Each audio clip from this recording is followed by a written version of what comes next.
Marks പറയുന്നൊരു കാര്യം, ആളുകൾ ഈ അവരവരെക്കുറിച്ച് ഇതുവരെയുള്ള ആളുകൾ, ഹിതർട്ടോ എന്നാണ് പറയുന്നത്, ഇതുവരെ മനുഷ്യരൊക്കെ അല്ലെങ്കിൽ മനുഷ്യരൊക്കെ എന്ന് നമുക്ക് പറയാം, അവരവരുടെ ജീവിതം അല്ലെങ്കിൽ അവരവരെങ്ങനെയാണെന്ന്, അവരവരെക്കുറിച്ച് അവരെങ്ങനെയാണെന്നും എങ്ങനെ ആയിരിക്കണം എന്നതിനെക്കുറിച്ചും ചില തെറ്റിദ്ധാരണകൾ അവരുടെ തലയിൽ ഉണ്ടാവുന്നുണ്ട്. മനുഷ്യരെ പറ്റി പറയുന്നൊരു കാര്യമാണ്. ഞാനിങ്ങനെയൊക്കെയാണ്, ഞാനിങ്ങനെയൊക്കെ ആവണം എന്നുള്ള ചില ധാരണകൾ, ചില തെറ്റിദ്ധാരണകൾ, ഫാൾസ് കൺസെപ്ഷൻസ് എന്നാണ് പറയുന്നത്. ചില തെറ്റായ ധാരണകൾ അവരുടെ തലയിലുള്ളിൽ ഉണ്ടാവുന്നുണ്ട്, നമ്മളുടെ ഒക്കെ ഉള്ളിൽ ഉണ്ടാവുന്നുണ്ട്.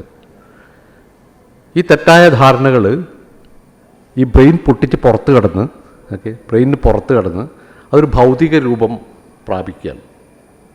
വിചിത്രമായിട്ടൊരു കാര്യമാണ് പറഞ്ഞത്, ഒരു ഭൗതിക രൂപം പ്രാപിക്കാം. ചില രൂപങ്ങൾ, വിചിത്ര രൂപങ്ങൾ ഉണ്ടാവുന്നു. കെയ്മറാസ് എന്നുള്ള വാക്കാണ് ഒരു വാക്ക്. ചില വിചിത്ര ഇമാജിനറി ആയിട്ടുള്ള ചില ബീയിങ്സ് ആയിട്ട് മാറുന്നു, ചില വ്യവസ്ഥകളായിട്ട് മാറുന്നു. ഇപ്പോൾ സ്റ്റേറ്റായിട്ട് മാറുന്നുണ്ടാവും ചിലപ്പോൾ അത്. ചില സാമൂഹ്യ വ്യവസ്ഥകളായിട്ട് മാറുന്നു, ചില സ്ഥാപനങ്ങളായിട്ട് മാറുന്നു. എന്നിട്ട് സംഭവിക്കുന്നത് ഇതൊക്കെ ഭൗതികമായി നിലനിൽക്കുന്ന വസ്തുക്കളാണ് എന്ന ധാരണയിൽ, വളരെ പവർഫുള്ളായിട്ടുള്ള വസ്തുക്കളാണ് എന്നുള്ള ധാരണയിൽ നമ്മൾ തന്നെ അതിന് മുമ്പിൽ കീഴടക്കുന്നു എന്നുള്ളതാണ്. നിങ്ങളുടെ തലയുടെ ഉള്ളിൽ നിന്ന് ഉദിച്ച തെറ്റിദ്ധാരണകൾ ഭൗതിക രൂപം പ്രാപിക്കുകയും നിങ്ങൾ അതിൻ്റെ മുമ്പിൽ വണങ്ങുകയും ചെയ്യുന്നു. ബോയിങ് ഡൗൺ എന്നാണ്. അതിൻ്റെ മുമ്പിൽ വണങ്ങുകയും ചെയ്യുന്ന ഒരു അസംബന്ധമാണ് മാർക്സ് ഇതിൽ പറയാൻ ശ്രമിക്കുന്നൊരു കാര്യം.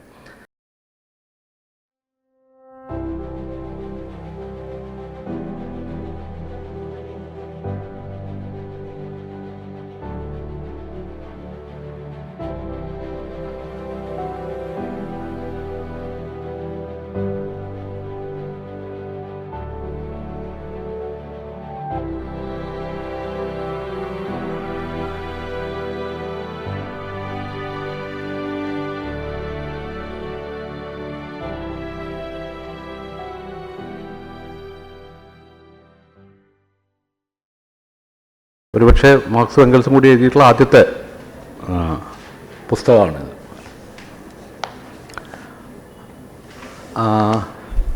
ഞാനങ്ങനെ നോക്കിയപ്പം ഈ രീതിയിലുള്ളൊരു പുസ്തകം രണ്ടുപേരും ഒരുമിച്ച് എഴുതുക എന്ന് പറയുന്നത് ചിലപ്പം വളരെ അപൂർവമായിട്ടുള്ളൊരു കാര്യമായിരിക്കും അക്കാലത്ത്. അങ്ങനത്തെ ഒരു പ്രത്യേകത ഇതിനുണ്ട്.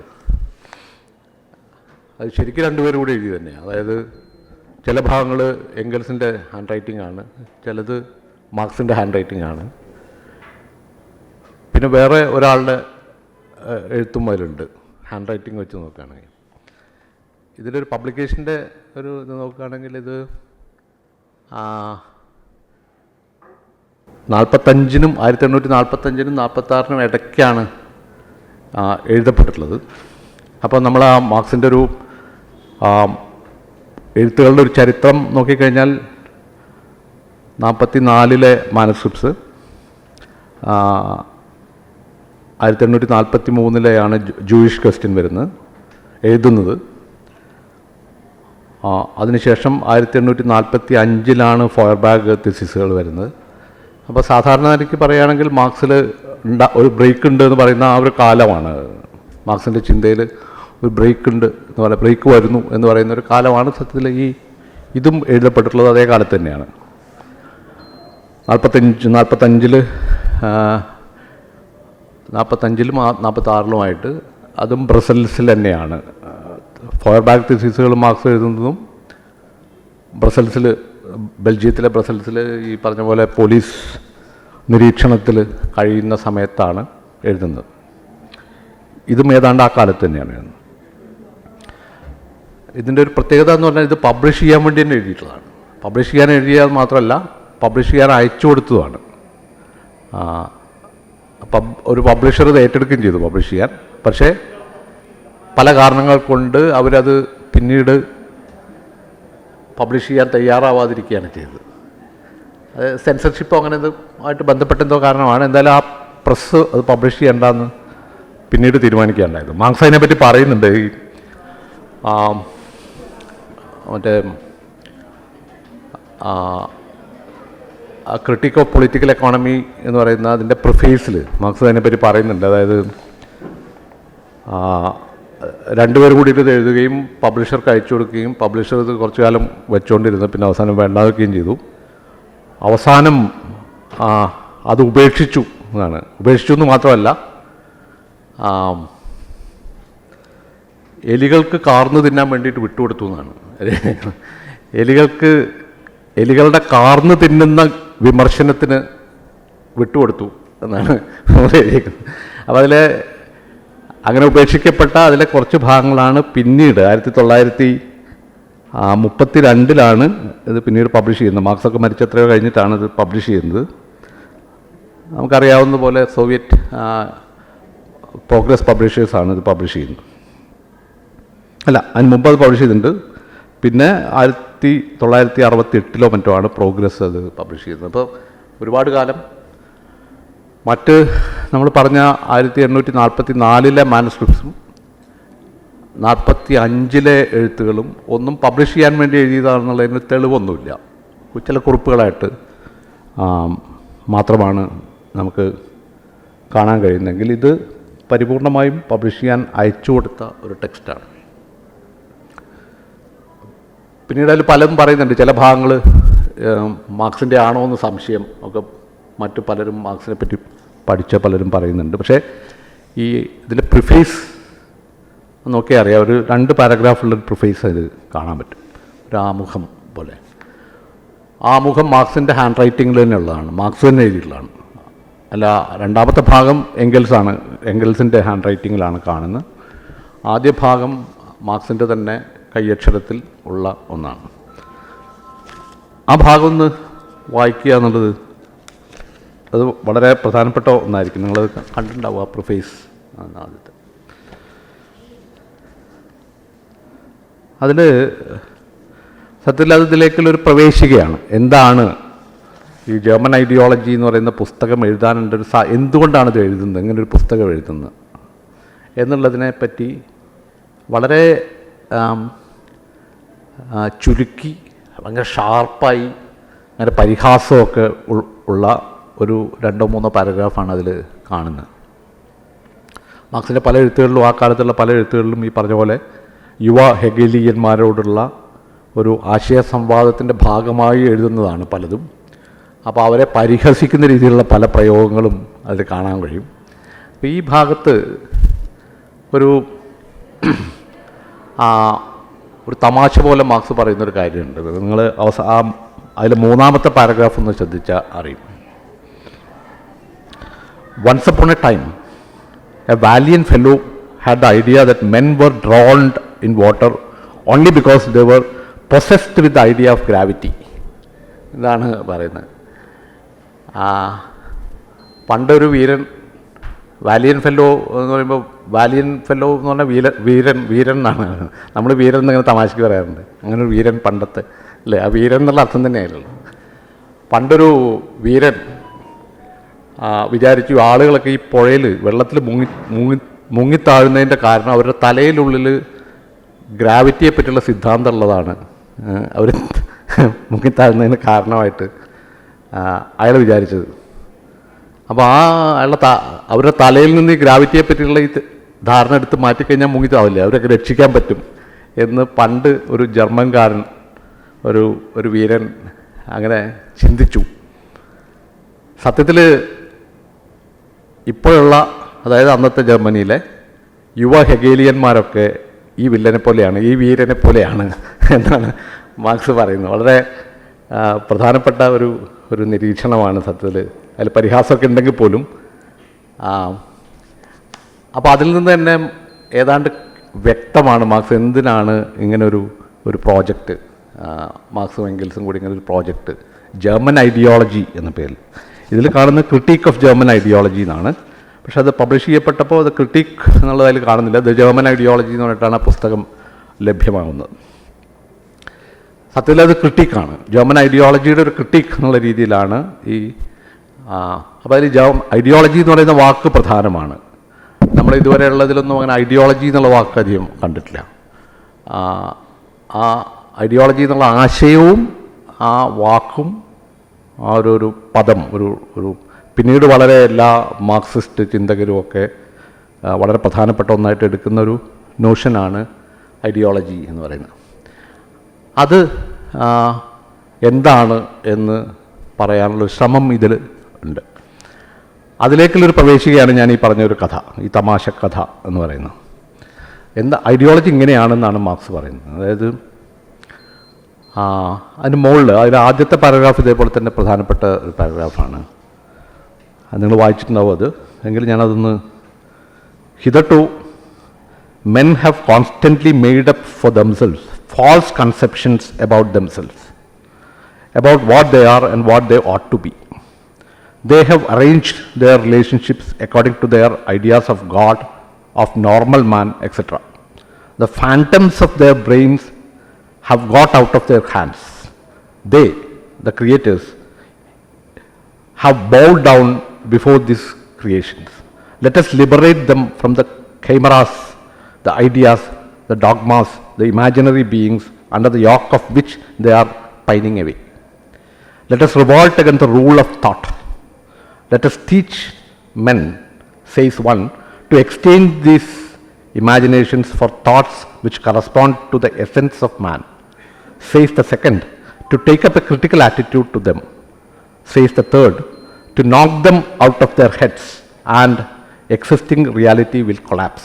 എന്നാണ് അതിൻ്റെ ആദ്യത്തെ പാരഗ്രാഫ്. ഇതും ഈ ഒരു ടെക്സ്റ്റിലേക്കുള്ള നല്ലൊരു പ്രവേശികയാണ്. വളരെ ചുരുക്കിയാണ് അത് പറയുന്നെങ്കിൽ പോലും അതിൽ പറയുന്നത് എന്താണ്, വാസ്തവത്തിൽ മാർക്സ് എന്താണ് അവിടെ ഉദ്ദേശിച്ചിട്ടുള്ളത് എന്നുള്ളതാണ് ഞാൻ ഒരു ആമുഖം എന്നുള്ള എനിക്ക് പറയാൻ ഉദ്ദേശിച്ചൊരു കാര്യം. മാർക്സ് പറയുന്നൊരു കാര്യം, ആളുകൾ ഈ അവരവരെക്കുറിച്ച് ഇതുവരെയുള്ള ആളുകൾ ഹിതർട്ടോ എന്നാണ് പറയുന്നത്, ഇതുവരെ മനുഷ്യരൊക്കെ അല്ലെങ്കിൽ മനുഷ്യരൊക്കെ എന്ന് നമുക്ക് പറയാം, അവരവരുടെ ജീവിതം അല്ലെങ്കിൽ അവരവരെങ്ങനെയാണെന്ന്, അവരവരെക്കുറിച്ച് അവരെങ്ങനെയാണെന്നും എങ്ങനെ ആയിരിക്കണം എന്നതിനെക്കുറിച്ചും ചില തെറ്റിദ്ധാരണകൾ അവരുടെ തലയിൽ ഉണ്ടാവുന്നുണ്ട്. മനുഷ്യരെ പറ്റി പറയുന്നൊരു കാര്യമാണ്. ഞാനിങ്ങനെയൊക്കെയാണ്, ഞാനിങ്ങനെയൊക്കെ ആവണം എന്നുള്ള ചില ധാരണകൾ, ചില തെറ്റിദ്ധാരണകൾ, ഫാൾസ് കൺസെപ്ഷൻസ് എന്നാണ് പറയുന്നത്. ചില തെറ്റായ ധാരണകൾ അവരുടെ തലയിലുള്ളിൽ ഉണ്ടാവുന്നുണ്ട്, നമ്മളുടെ ഒക്കെ ഉള്ളിൽ ഉണ്ടാവുന്നുണ്ട്. ഈ തെറ്റായ ധാരണകൾ ഈ ബ്രെയിൻ പൊട്ടിച്ച് പുറത്ത് കടന്ന് ബ്രെയിനിന് പുറത്ത് കടന്ന് അതൊരു ഭൗതിക രൂപം പ്രാപിക്കുകയാണ്. വിചിത്രമായിട്ടൊരു കാര്യമാണ് പറഞ്ഞത്, ഒരു ഭൗതിക രൂപം പ്രാപിക്കുകയാണ്. ചില രൂപങ്ങൾ, വിചിത്ര രൂപങ്ങൾ ഉണ്ടാവുന്നു. ഖൈമറാസ് എന്നുള്ള വാക്കാണ് ഒരു വാക്ക്. ചില വിചിത്ര ഇമാജിനറി ആയിട്ടുള്ള ചില ബീയിങ്സ് ആയിട്ട് മാറുന്നു, ചില വ്യവസ്ഥകളായിട്ട് മാറുന്നു. ഇപ്പോൾ സ്റ്റേറ്റായിട്ട് മാറുന്നുണ്ടാവും ചിലപ്പോൾ അത്. ചില സാമൂഹ്യ വ്യവസ്ഥകളായിട്ട് മാറുന്നു, ചില സ്ഥാപനങ്ങളായിട്ട് മാറുന്നു. എന്നിട്ട് സംഭവിക്കുന്നത് ഇതൊക്കെ ഭൗതികമായി നിലനിൽക്കുന്ന വസ്തുക്കളാണ് എന്ന ധാരണയിൽ, വളരെ പവർഫുള്ളായിട്ടുള്ള വസ്തുക്കളാണ് എന്നുള്ള ധാരണയിൽ നമ്മൾ തന്നെ അതിനു മുമ്പിൽ കീഴടങ്ങുന്നു എന്നുള്ളതാണ്. നിങ്ങളുടെ തലയുടെ ഉള്ളിൽ നിന്ന് ഉദിച്ച തെറ്റിദ്ധാരണകൾ ഭൗതിക രൂപം പ്രാപിക്കുകയും നിങ്ങൾ അതിൻ്റെ മുമ്പിൽ വണങ്ങുകയും ചെയ്യുന്നു. ബോയിങ് ഡൗൺ എന്നാണ്. അതിൻ്റെ മുമ്പിൽ വണങ്ങുകയും ചെയ്യുന്ന ഒരു അസംബന്ധമാണ് മാർക്സ് ഇതിൽ പറയാൻ ശ്രമിക്കുന്നൊരു കാര്യം. അതായത് നമ്മുടെ തലയിൽ ഉദിച്ച ഈ ഫാൻറ്റംസ് നമ്മുടെ കൈവിട്ട് പുറത്തു പോവുകയും അത് ഭീകരരൂപികളായിട്ട്, വിചിത്ര രൂപികളായിട്ട് നമ്മളെ തന്നെ ഭരിക്കുകയും ചെയ്യുന്നു. അപ്പോൾ ഈ റൂൾ ഓഫ് തോട്ട്സിനെതിരെയുള്ള സമരമാണ് ക്രിട്ടിക് ഓഫ് ജർമ്മൻ ഐഡിയോളജി എന്നുള്ളതുകൊണ്ട് മാർക്സ് ഉദ്ദേശിക്കുന്നതെന്നാണ് ഈ പറഞ്ഞതിൽ നിന്ന് നമുക്ക് വ്യക്തമാകുന്നൊരു കാര്യം. അപ്പോൾ അവിടെ എന്താ ചെയ്യാൻ കഴിയുക? Let us revolt against the rule of thoughts. നമ്മൾ തന്നെ ചിന്ത ഭീകരരൂപിയായി, ഭൗതിക രൂപത്തിൽ ഭീകരരൂപിയായി, വിചിത്രരൂപികളായി നമ്മളെ തന്നെ ഭരിക്കുന്ന ഇതിനെതിരെ ഉള്ളൊരു സമരം എന്ന രീതിയിലാണ് revolt against this rule of thoughts എന്നാണ് മാർക്സിൻ്റെ ഒരു പ്രയോഗം.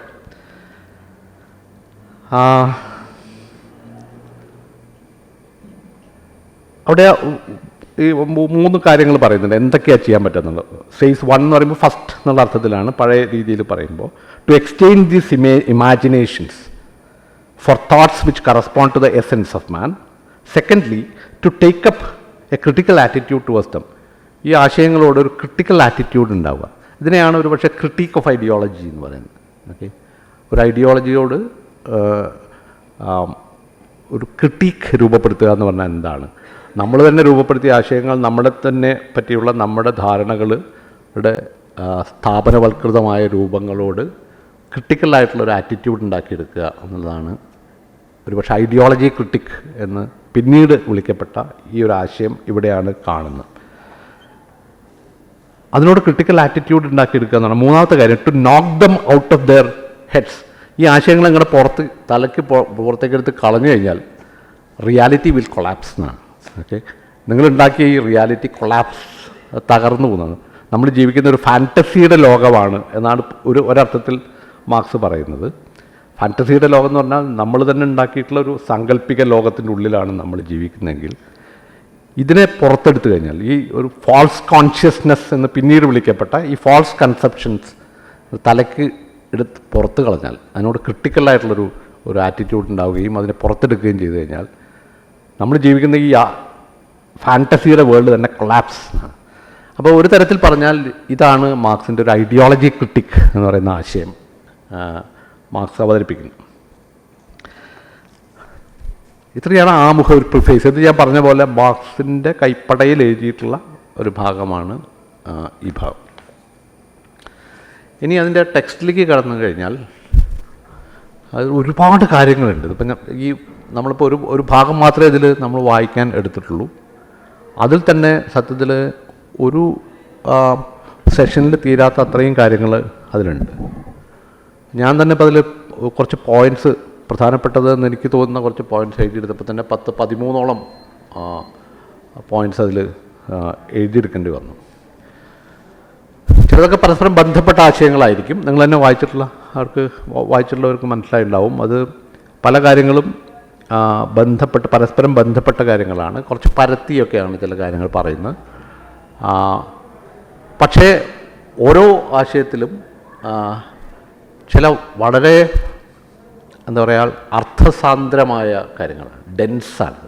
ഒരുപാട് ഓപ്പണിങ്സ് ഉണ്ട് അതിന്, പല കാര്യങ്ങളിലേക്ക് കടന്നു പോകുന്ന അതുകൊണ്ട് ഈ ടെക്സ്റ്റിനെ വളരെ പ്രധാനപ്പെട്ട മാർക്സിൻ്റെ ദൈക്ഷണിക ജീവിതത്തിലെ ഏറ്റവും പ്രധാനപ്പെട്ട ടെക്സ്റ്റുകളിലൊന്നായിട്ട് അതിനൊരു പൂർണ്ണതയുണ്ട്, ഒരു ആർഗ്യുമെൻ്റ് ഉണ്ട്, ഒരു സ്ട്രക്ചറുണ്ട്, ഒരു സിസ്റ്റമാറ്റിക് ആയിട്ടുള്ളൊരു ആർഗ്യുമെൻറ്റിൻ്റെ സ്വഭാവമുണ്ട്.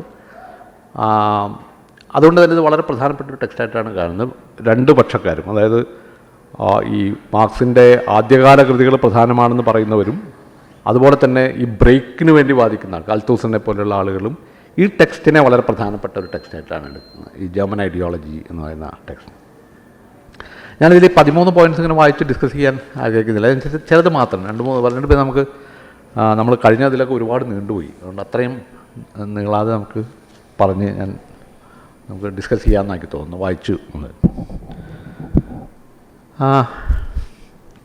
ആദ്യം ഒരു 4 പോയിൻറ്റ്സിൻ്റെ മുഴുവൻ വായിക്കുന്നില്ല, കുറച്ച് ഭാഗം. ഒന്ന്, the first promise of all history. ഇത് ഒരുപാട് പേര് എല്ലാവരും കേട്ടിട്ടുള്ളതായിരിക്കും, പലരും ഉദ്ധരിച്ച് കേട്ടിട്ടുള്ളൊരു ഇതാണ്. The first promise of all history is of course the existence of living human individuals എന്നുള്ളതാണ് Thus, the first fact to be established is the physical organization of these individuals and their consequent relation to the rest of the nature. Of course, we cannot go either into the actual physical nature of man or into the natural conditions in which man finds himself, geological, hydrographical, climatic, and so on. The writing of history must always set out from these natural basis and their modification in the course of history through the action of men എന്നുള്ളതാണ് ആദ്യത്തെ ഒരു പോയിൻ്റായിട്ട് ഞാൻ അത് ഈ 4 വായിക്കാമെന്ന് പറഞ്ഞാൽ ഞാനൊന്ന് explain ചെയ്യാൻ ശ്രമിക്കാം. രണ്ടാമത്തെ ഒരു പോയിൻ്റ് ഇതുമായിട്ട് ബന്ധപ്പെട്ടതാണ്. രണ്ടാമത്തെ ഒരു പോയിൻ്റ് അതും ഇതുപോലെ തന്നെ ഒരുപാട് പേര് ഉദ്ധരിക്കാറുള്ള ഒരു പ്രസ്താവമാണ് രണ്ടാമതുള്ളത്. Man can be distinguished from animals by consciousness, by religion, or anything else you like. Okay? They themselves begin to distinguish themselves from animals as soon as they begin to produce their means of subsistence. A step which is conditioned by their physical organization. By producing their means of subsistence, men are indirectly producing their actual material life. അതാണ് രണ്ടാമത്തെ ഒരു point. ഇത് നേരത്തെ പറഞ്ഞതുമായിട്ട് ബന്ധപ്പെട്ടൊരു കാര്യമാണ്. നമ്മളിത് മുന്നേ പറഞ്ഞിട്ടുള്ളതാണ് making എന്ന് പറയുന്ന. എന്തുകൊണ്ടാണ് മേക്കിംഗ് എന്ന് പറയുന്നത് മാർക്സിന് പ്രധാനപ്പെട്ട ഒന്നായി മാറുന്നത്? പ്രൊട്ടക്ഷൻ അല്ലെങ്കിൽ മേക്കിംഗ് എന്ന് പറയുന്നത് അതിനെ സൂചിപ്പിക്കുന്ന ഒരു ഭാഗമാണത്. മൂന്നാമത്തത്, ദിസ് മോഡ് ഓഫ് പ്രൊട്ടക്ഷൻ, അതായത് നേരത്തെ പറഞ്ഞ ഈ mode of protection must not be considered simply as being the protection of the physical existence of the individuals. Rather, it is a definite form of activity of these individuals, a definite form of expressing their life, a definite mode of life on their part. As individuals express their life, so they are. What they produce, therefore, coincides with their protection, both what they produce and how they produce. The nature of individuals thus depends on the material conditions determining their protection. അതാണ് അടുത്തത്. ഇത് നേരത്തെ പറഞ്ഞതുമായിട്ട് ബന്ധപ്പെട്ട് നിൽക്കുന്ന ഒരു കാര്യമാണ്.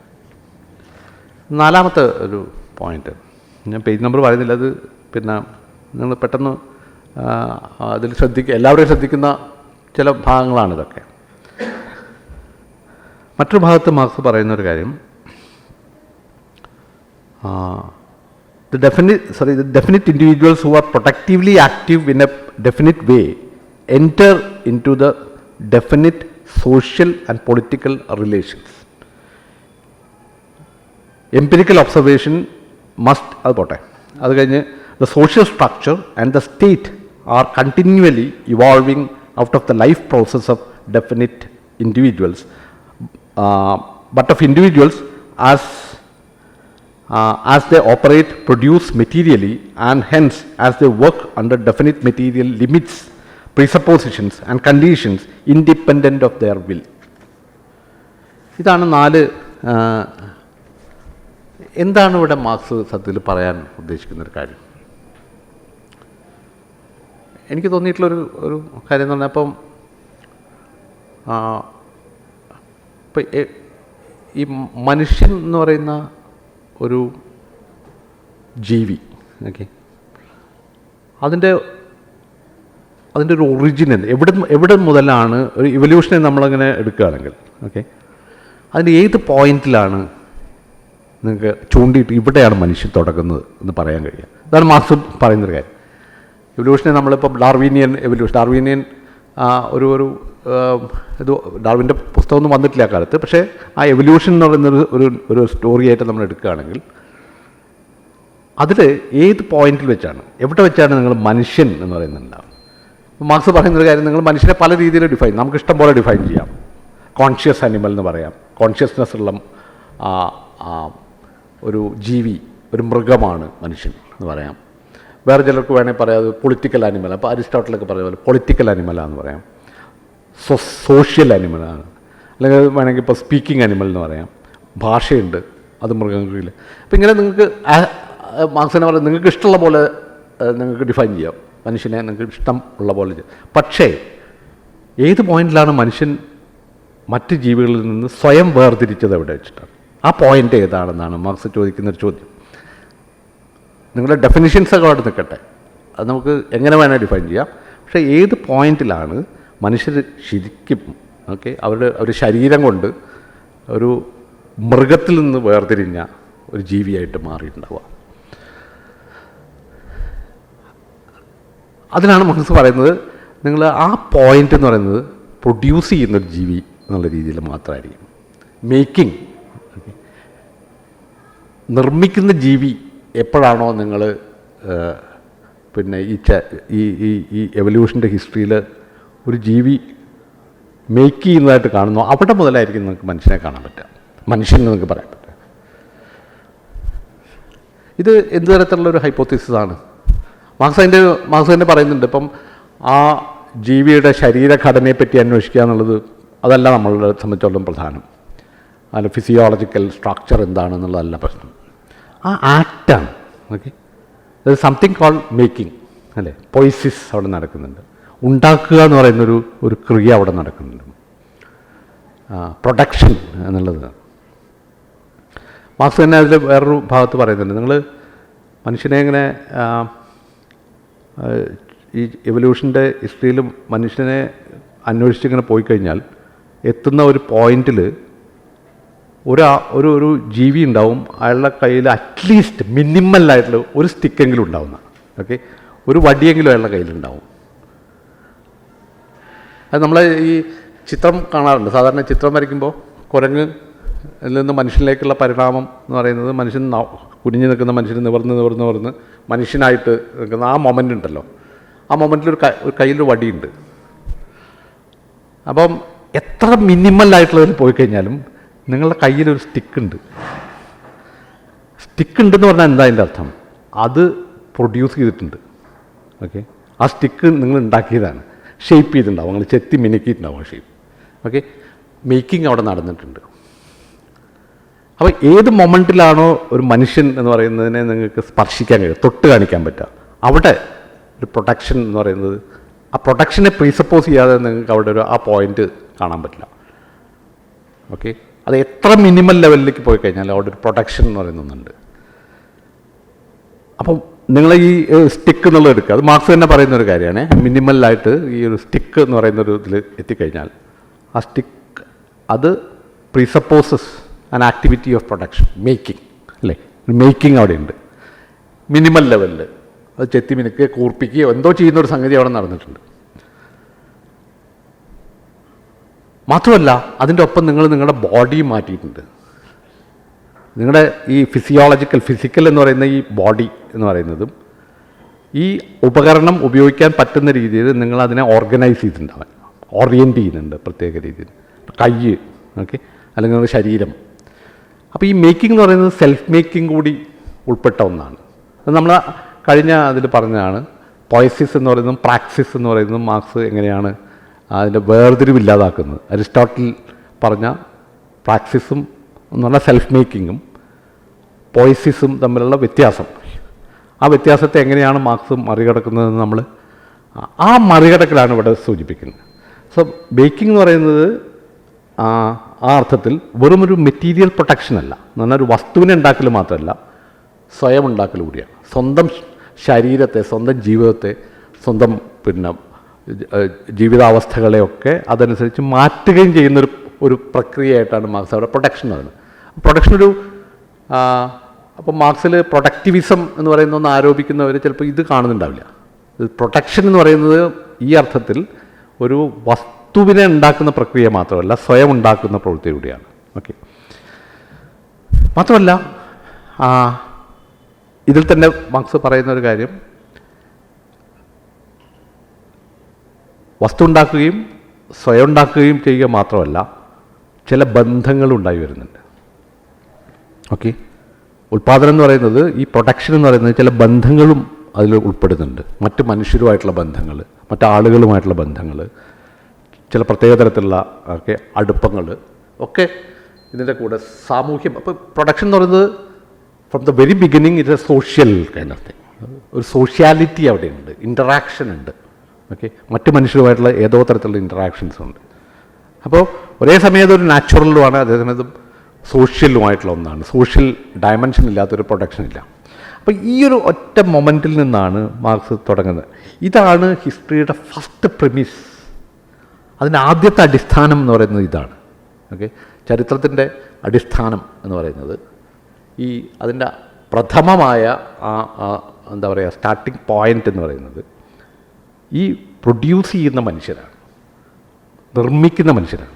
വീണ്ടും ഞാൻ ആവർത്തിക്കുകയാണ്, നിർമ്മിക്കുക എന്ന് പറഞ്ഞാൽ വസ്തുക്കൾ ഉണ്ടാക്കൽ മാത്രമല്ല, സ്വയം നിർമ്മിക്കുകയൊക്കെ ചെയ്യുന്ന ഈ ഒരു പോയിന്റിൽ നിന്നാണ് നമുക്ക് തുടങ്ങാൻ പറ്റും എന്നുള്ളതാണ് മാർക്സിൻ്റെ ഇതാണ് ആ ഫസ്റ്റ് പ്രമിസ് എന്നുള്ള ഇതിൽ നിന്ന് മാർക്സ് പറയുന്നു.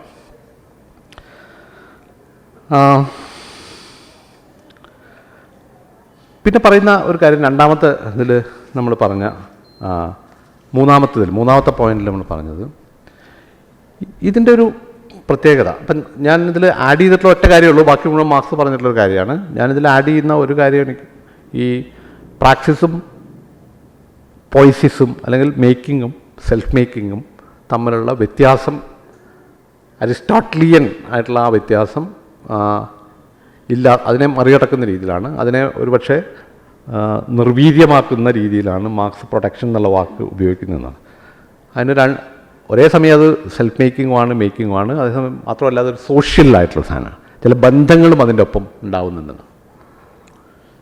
ബന്ധങ്ങൾ ഉണ്ടാവുന്നത് മാത്രമല്ല, ഓക്കെ, അതിലൊരു അറിവ് ഉണ്ടാവുന്നുണ്ട്, നോയിങ് അവിടെ നടക്കുന്നുണ്ട്. ഇപ്പം നിങ്ങളൊരു സ്റ്റിക്ക് ഉപയോഗിക്കുക എന്നുള്ളത് ഒരു ടെക്നോളജി ഉപയോഗിക്കലാണ്. മാർക്സ് പിന്നീട് ഒരു ഇതിൽ പറയുന്ന ഒരു സെൻറ്റൻസ് വേണമെങ്കിൽ നിങ്ങൾക്ക് the history of humanity must always be studied and treated in relation to the history of industry and exchange. ഇത് നമ്മൾ മുമ്പ് ഒരു പറഞ്ഞ ഇൻഡസ്ട്രി ഇല്ലാത്ത ഒരു ചരിത്രം മനുഷ്യർക്കില്ല എന്നാണ്. ഓക്കെ, മനുഷ്യനങ്ങനെ ഇൻഡസ്ട്രിക്ക് പുറത്ത് നിൽക്കുന്നൊരു ജീവിയല്ല. മനുഷ്യൻ്റെ ചരിത്രത്തിൻ്റെ കൂടെ ഇൻഡസ്ട്രി ഉണ്ട്. ഇൻഡസ്ട്രിയുടെ ചരിത്രവും മനുഷ്യൻ്റെ ചരിത്രവും എന്ന് പറഞ്ഞാൽ ഇതാണ് അതിൻ്റെ സംഗതി. നിങ്ങൾ മനുഷ്യരാവുന്ന സമയത്ത് തന്നെ നിങ്ങളുടെ കയ്യിലൊരു വടി ഉണ്ടാവും അറ്റ്ലീസ്റ്റ്. ഓക്കെ, അത് ഉണ്ടാക്കലുണ്ട്, നിർമ്മിക്കലുണ്ട്.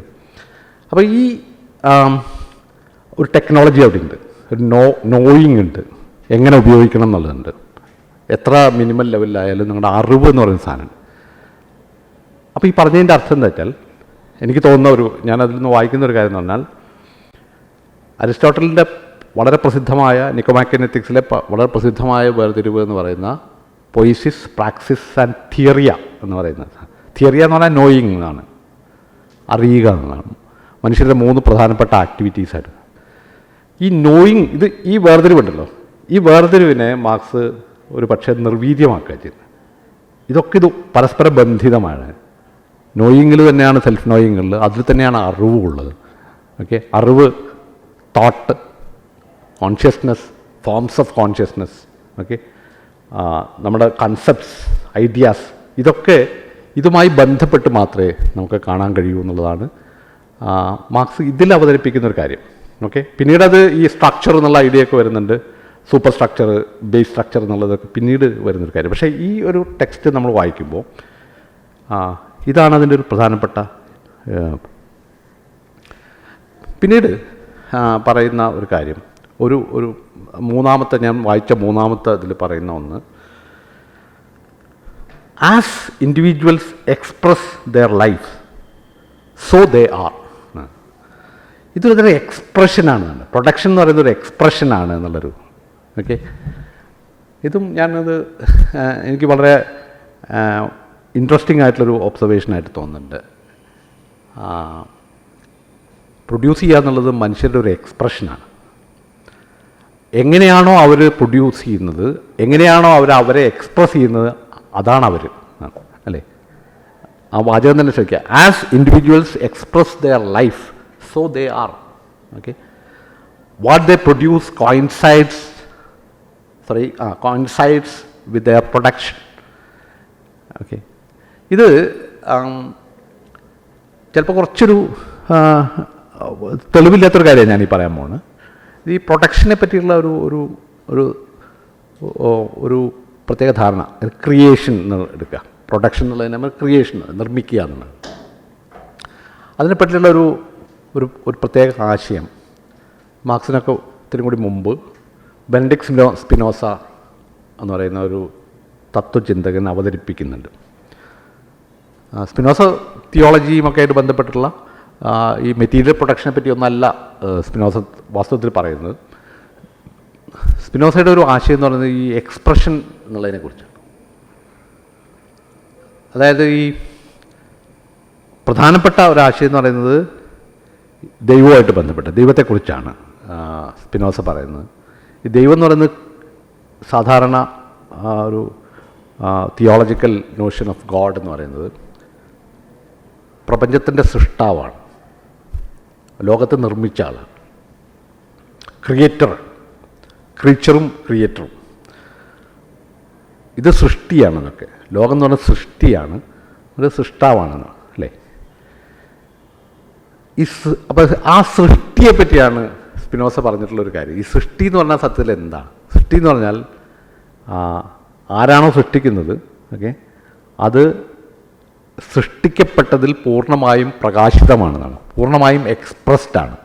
ഓക്കെ, അപ്പോൾ ദൈവം എന്ന് പറയുന്നത് ലോകത്തിൻ്റെ പുറത്ത് നിൽക്കുകയല്ല. നിങ്ങൾക്ക് ലോകത്തിന് പുറത്തുള്ളൊരു പോയിന്റ് വെച്ചിട്ട് എക്സ്പ്ലെയിൻ ചെയ്യാൻ പറ്റില്ല. അതാണ് സ്പിനോസയുടെ പ്രധാനപ്പെട്ട വാദം.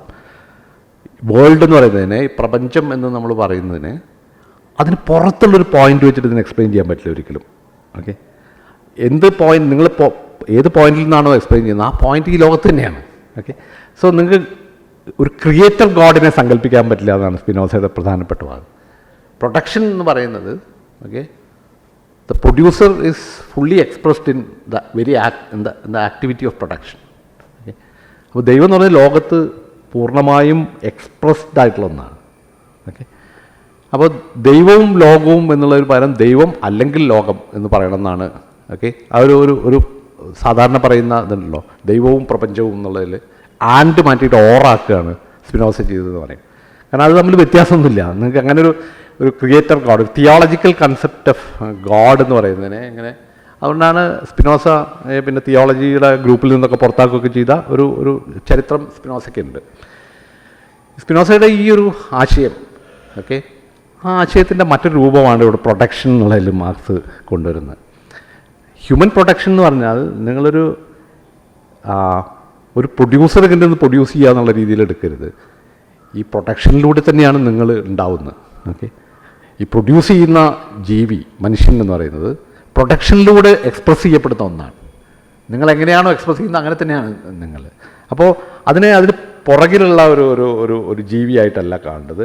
മനുഷ്യരെ കാണേണ്ടത് ഈ പ്രൊഡക്ഷൻ്റെ ഉള്ളിലൂടെ എക്സ്പ്രസ് ചെയ്യപ്പെട്ടിട്ടുള്ള ഒന്നായിട്ട് മാത്രമേ മനുഷ്യൻ എന്ന് പറയുന്ന സങ്കല്പത്തെ കാണാൻ പറ്റൂ എന്നുള്ളതാണ് മാർക്സ് ഇവിടെ പറയുന്ന ഒരു കാര്യം. അതിൽ ഇപ്പം ഇത് സ്പിനോസയെ പറ്റിയൊന്നും ഇവിടെ സൂചനയൊന്നുമില്ല.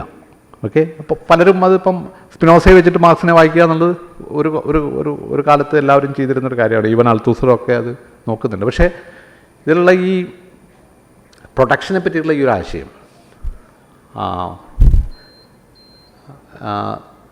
സ്പിനോസയുടെ ക്രിയേഷൻ എന്ന് പറയുന്ന ആശയവുമായിട്ട് ബന്ധപ്പെട്ടാണ് നിൽക്കുന്നത് എന്നുള്ളത് വളരെ, അതുകൊണ്ട് ഞാൻ പറയാൻ ശ്രമിക്കുന്നത് വെച്ചാൽ സാധാരണ നമ്മൾ മനസ്സിലാക്കുന്ന അർത്ഥത്തിലല്ല നമ്മുടെ മാർക്സ് പ്രൊഡക്ഷൻ എന്നുള്ള വാക്ക് ഉപയോഗിക്കുന്നത്. അതൊരു സബ്ജക്റ്റും ഒബ്ജക്റ്റും തമ്മിലുള്ള ഒരു ഇതല്ല, ഒരു സബ്ജക്റ്റ് ഒരു ഒബ്ജക്റ്റിനെ ഉണ്ടാക്കുക എന്നുള്ള രീതിയിലല്ല. ഈ സബ്ജക്റ്റ് എന്ന് പറയുന്നത് തന്നെ എക്സ്പ്രസ് ചെയ്യപ്പെടുന്ന ഈ ആക്ടിവിറ്റി ഓഫ് പ്രൊഡക്ഷനിലൂടെയാണ്. അല്ലാതെ നിങ്ങൾക്കൊരു ഹ്യൂമനെ അങ്ങ് മാറ്റി നിർത്തി കാണാൻ പറ്റില്ല. ഒരു ഹ്യൂമൻ ബീയിങ്, ഒരു ഹ്യൂമൻ എസൻസ് അല്ലെങ്കിൽ ഒരു ഹ്യൂമൻ സബ്ജക്റ്റ് എന്ന് പറയുന്നതിനെ ഈ പ്രൊഡക്ഷൻ്റെ ഈ ഒരു നെറ്റ്വർക്കിൻ്റെ ഉള്ളിൽ നിന്നും മാറ്റി ഐസൊലേറ്റ് ചെയ്തുകൊണ്ട് അങ്ങനെ ഒരു മനുഷ്യനെ നമുക്ക് കാണാൻ പറ്റില്ല എന്നാണ് മാർക്സ് ഇതിൽ പറയാൻ ശ്രമിക്കുന്ന ഒരു കാര്യം എന്ന് തോന്നുന്നു. മാർക്സിനെ പറ്റിയിട്ട് എഴുതിയിട്ടുള്ള ആളുകൾ പലരും പറയുന്നത്, മാർക്സ് മരിക്കുന്ന സമയത്ത് മാർക്സിൻ്റെ മുറിയിലുണ്ടായിരുന്ന കുറേ കുറിപ്പുകളുടെ കൂട്ടത്തിൽ സ്പിനോസയുടെ എത്തിക്സിൻ്റെ കയ്യെഴുത്ത് പ്രതി ഉണ്ടായിരുന്നു എന്നാണ്. അത് പോട്ടെ, എന്തായാലും അത് ഇതിൻ്റെ ഒരു പ്രധാനപ്പെട്ട ഒരു ആശയമായിട്ട് എനിക്ക് തോന്നുകയാണ്. ഇനി നമ്മൾ ഇപ്പം 4 ആണ് നമ്മൾ പറഞ്ഞത്. അതിൻ്റെ ഒരു ചെറിയ എന്താണ് അതിൽ പറയാൻ ശ്രമിക്കുന്നത് എന്നുള്ളതാണ് നമ്മൾ പറഞ്ഞെടുക്കുക. ഒരു കാര്യം വിട്ടുപോയി. അതിൽ 4ാമത്തെ ഇതിൽ പറയുന്ന ഒന്ന്, the social structure and the state are continually evolving out of the life process of definite individuals എന്നാണ്. അപ്പോൾ അത് നേരത്തെ പറഞ്ഞതിലുണ്ടത് ഈ പ്രത്യേക പ്രൊഡ്യൂസിങ് എന്ന് പറയുന്ന, പ്രൊഡക്ഷൻ എന്ന് പറയുന്ന, മേക്കിംഗ് എന്ന് പറയുന്ന ഈ ഒരു ഇതിലൂടെയാണ് എല്ലാ സ്ട്രക്ചേഴ്സും ഉണ്ടായി വരുന്നത്, എല്ലാ ഘടനകളും ഉണ്ടായി വരുന്നത്. മനുഷ്യർ തമ്മിലുള്ള ബന്ധങ്ങൾ പ്രത്യേകതരം ക്രമീകരണങ്ങൾ ഉണ്ടാകുന്നു. ഈ ക്രമീകരണങ്ങളെയാണ് നമ്മൾ പൊളിറ്റിക്സ് എന്ന് വിളിക്കുന്നത്, അല്ലേ? ഇങ്ങനെ ജീവിക്കണം, അങ്ങനെ ജീവിക്കണം, ചില നിയമങ്ങളുണ്ടാകുന്നു, ചില വ്യവസ്ഥകളുണ്ടാകുന്നു, ചില കീഴ്വഴക്കങ്ങളുണ്ടാകുന്നു, ലിഖിതമോ അലിഖിതമോ ആയിട്ടുള്ള ചില ചിട്ടകളും ചട്ടങ്ങളും ഒക്കെ ഉണ്ടാകുന്നു. ഇതിനാണ് നമ്മൾ പൊളിറ്റിക്കലായിട്ടുള്ള ഭരണവുമായിട്ട് ബന്ധപ്പെട്ട്, അല്ലേ, നിയമവുമായിട്ട് ബന്ധപ്പെട്ട് ഭരണവുമായി ബന്ധപ്പെട്ട ചില ക്രമീകരണങ്ങളുണ്ടാകുന്നു. ഓക്കെ, സാമൂഹ്യമായ ചില ബന്ധങ്ങളുണ്ടാകുന്നു. അപ്പോൾ മനുഷ്യജീവിതത്തിൻ്റെ രാഷ്ട്രീയവും സാമൂഹികവുമായ ക്രമീകരണങ്ങളെയും ഘടനകളെയും ഒക്കെ അവസാന വിശകലനത്തിൽ നമ്മൾ വിശദീകരിക്കാൻ നമുക്ക് കഴിയുക ഈ പ്രത്യേക ആക്ടിവിറ്റിയുമായിട്ട് ബന്ധപ്പെട്ടതാണ്. ഓക്കെ, ഈ പ്രത്യേക പ്രവൃത്തിയുമായിട്ട് ബന്ധപ്പെട്ടാണ് ഇത് വിശദീകരിക്കാൻ കഴിയുക എന്നാണ് മാർക്സിൻ്റെ ഒരു വാദം.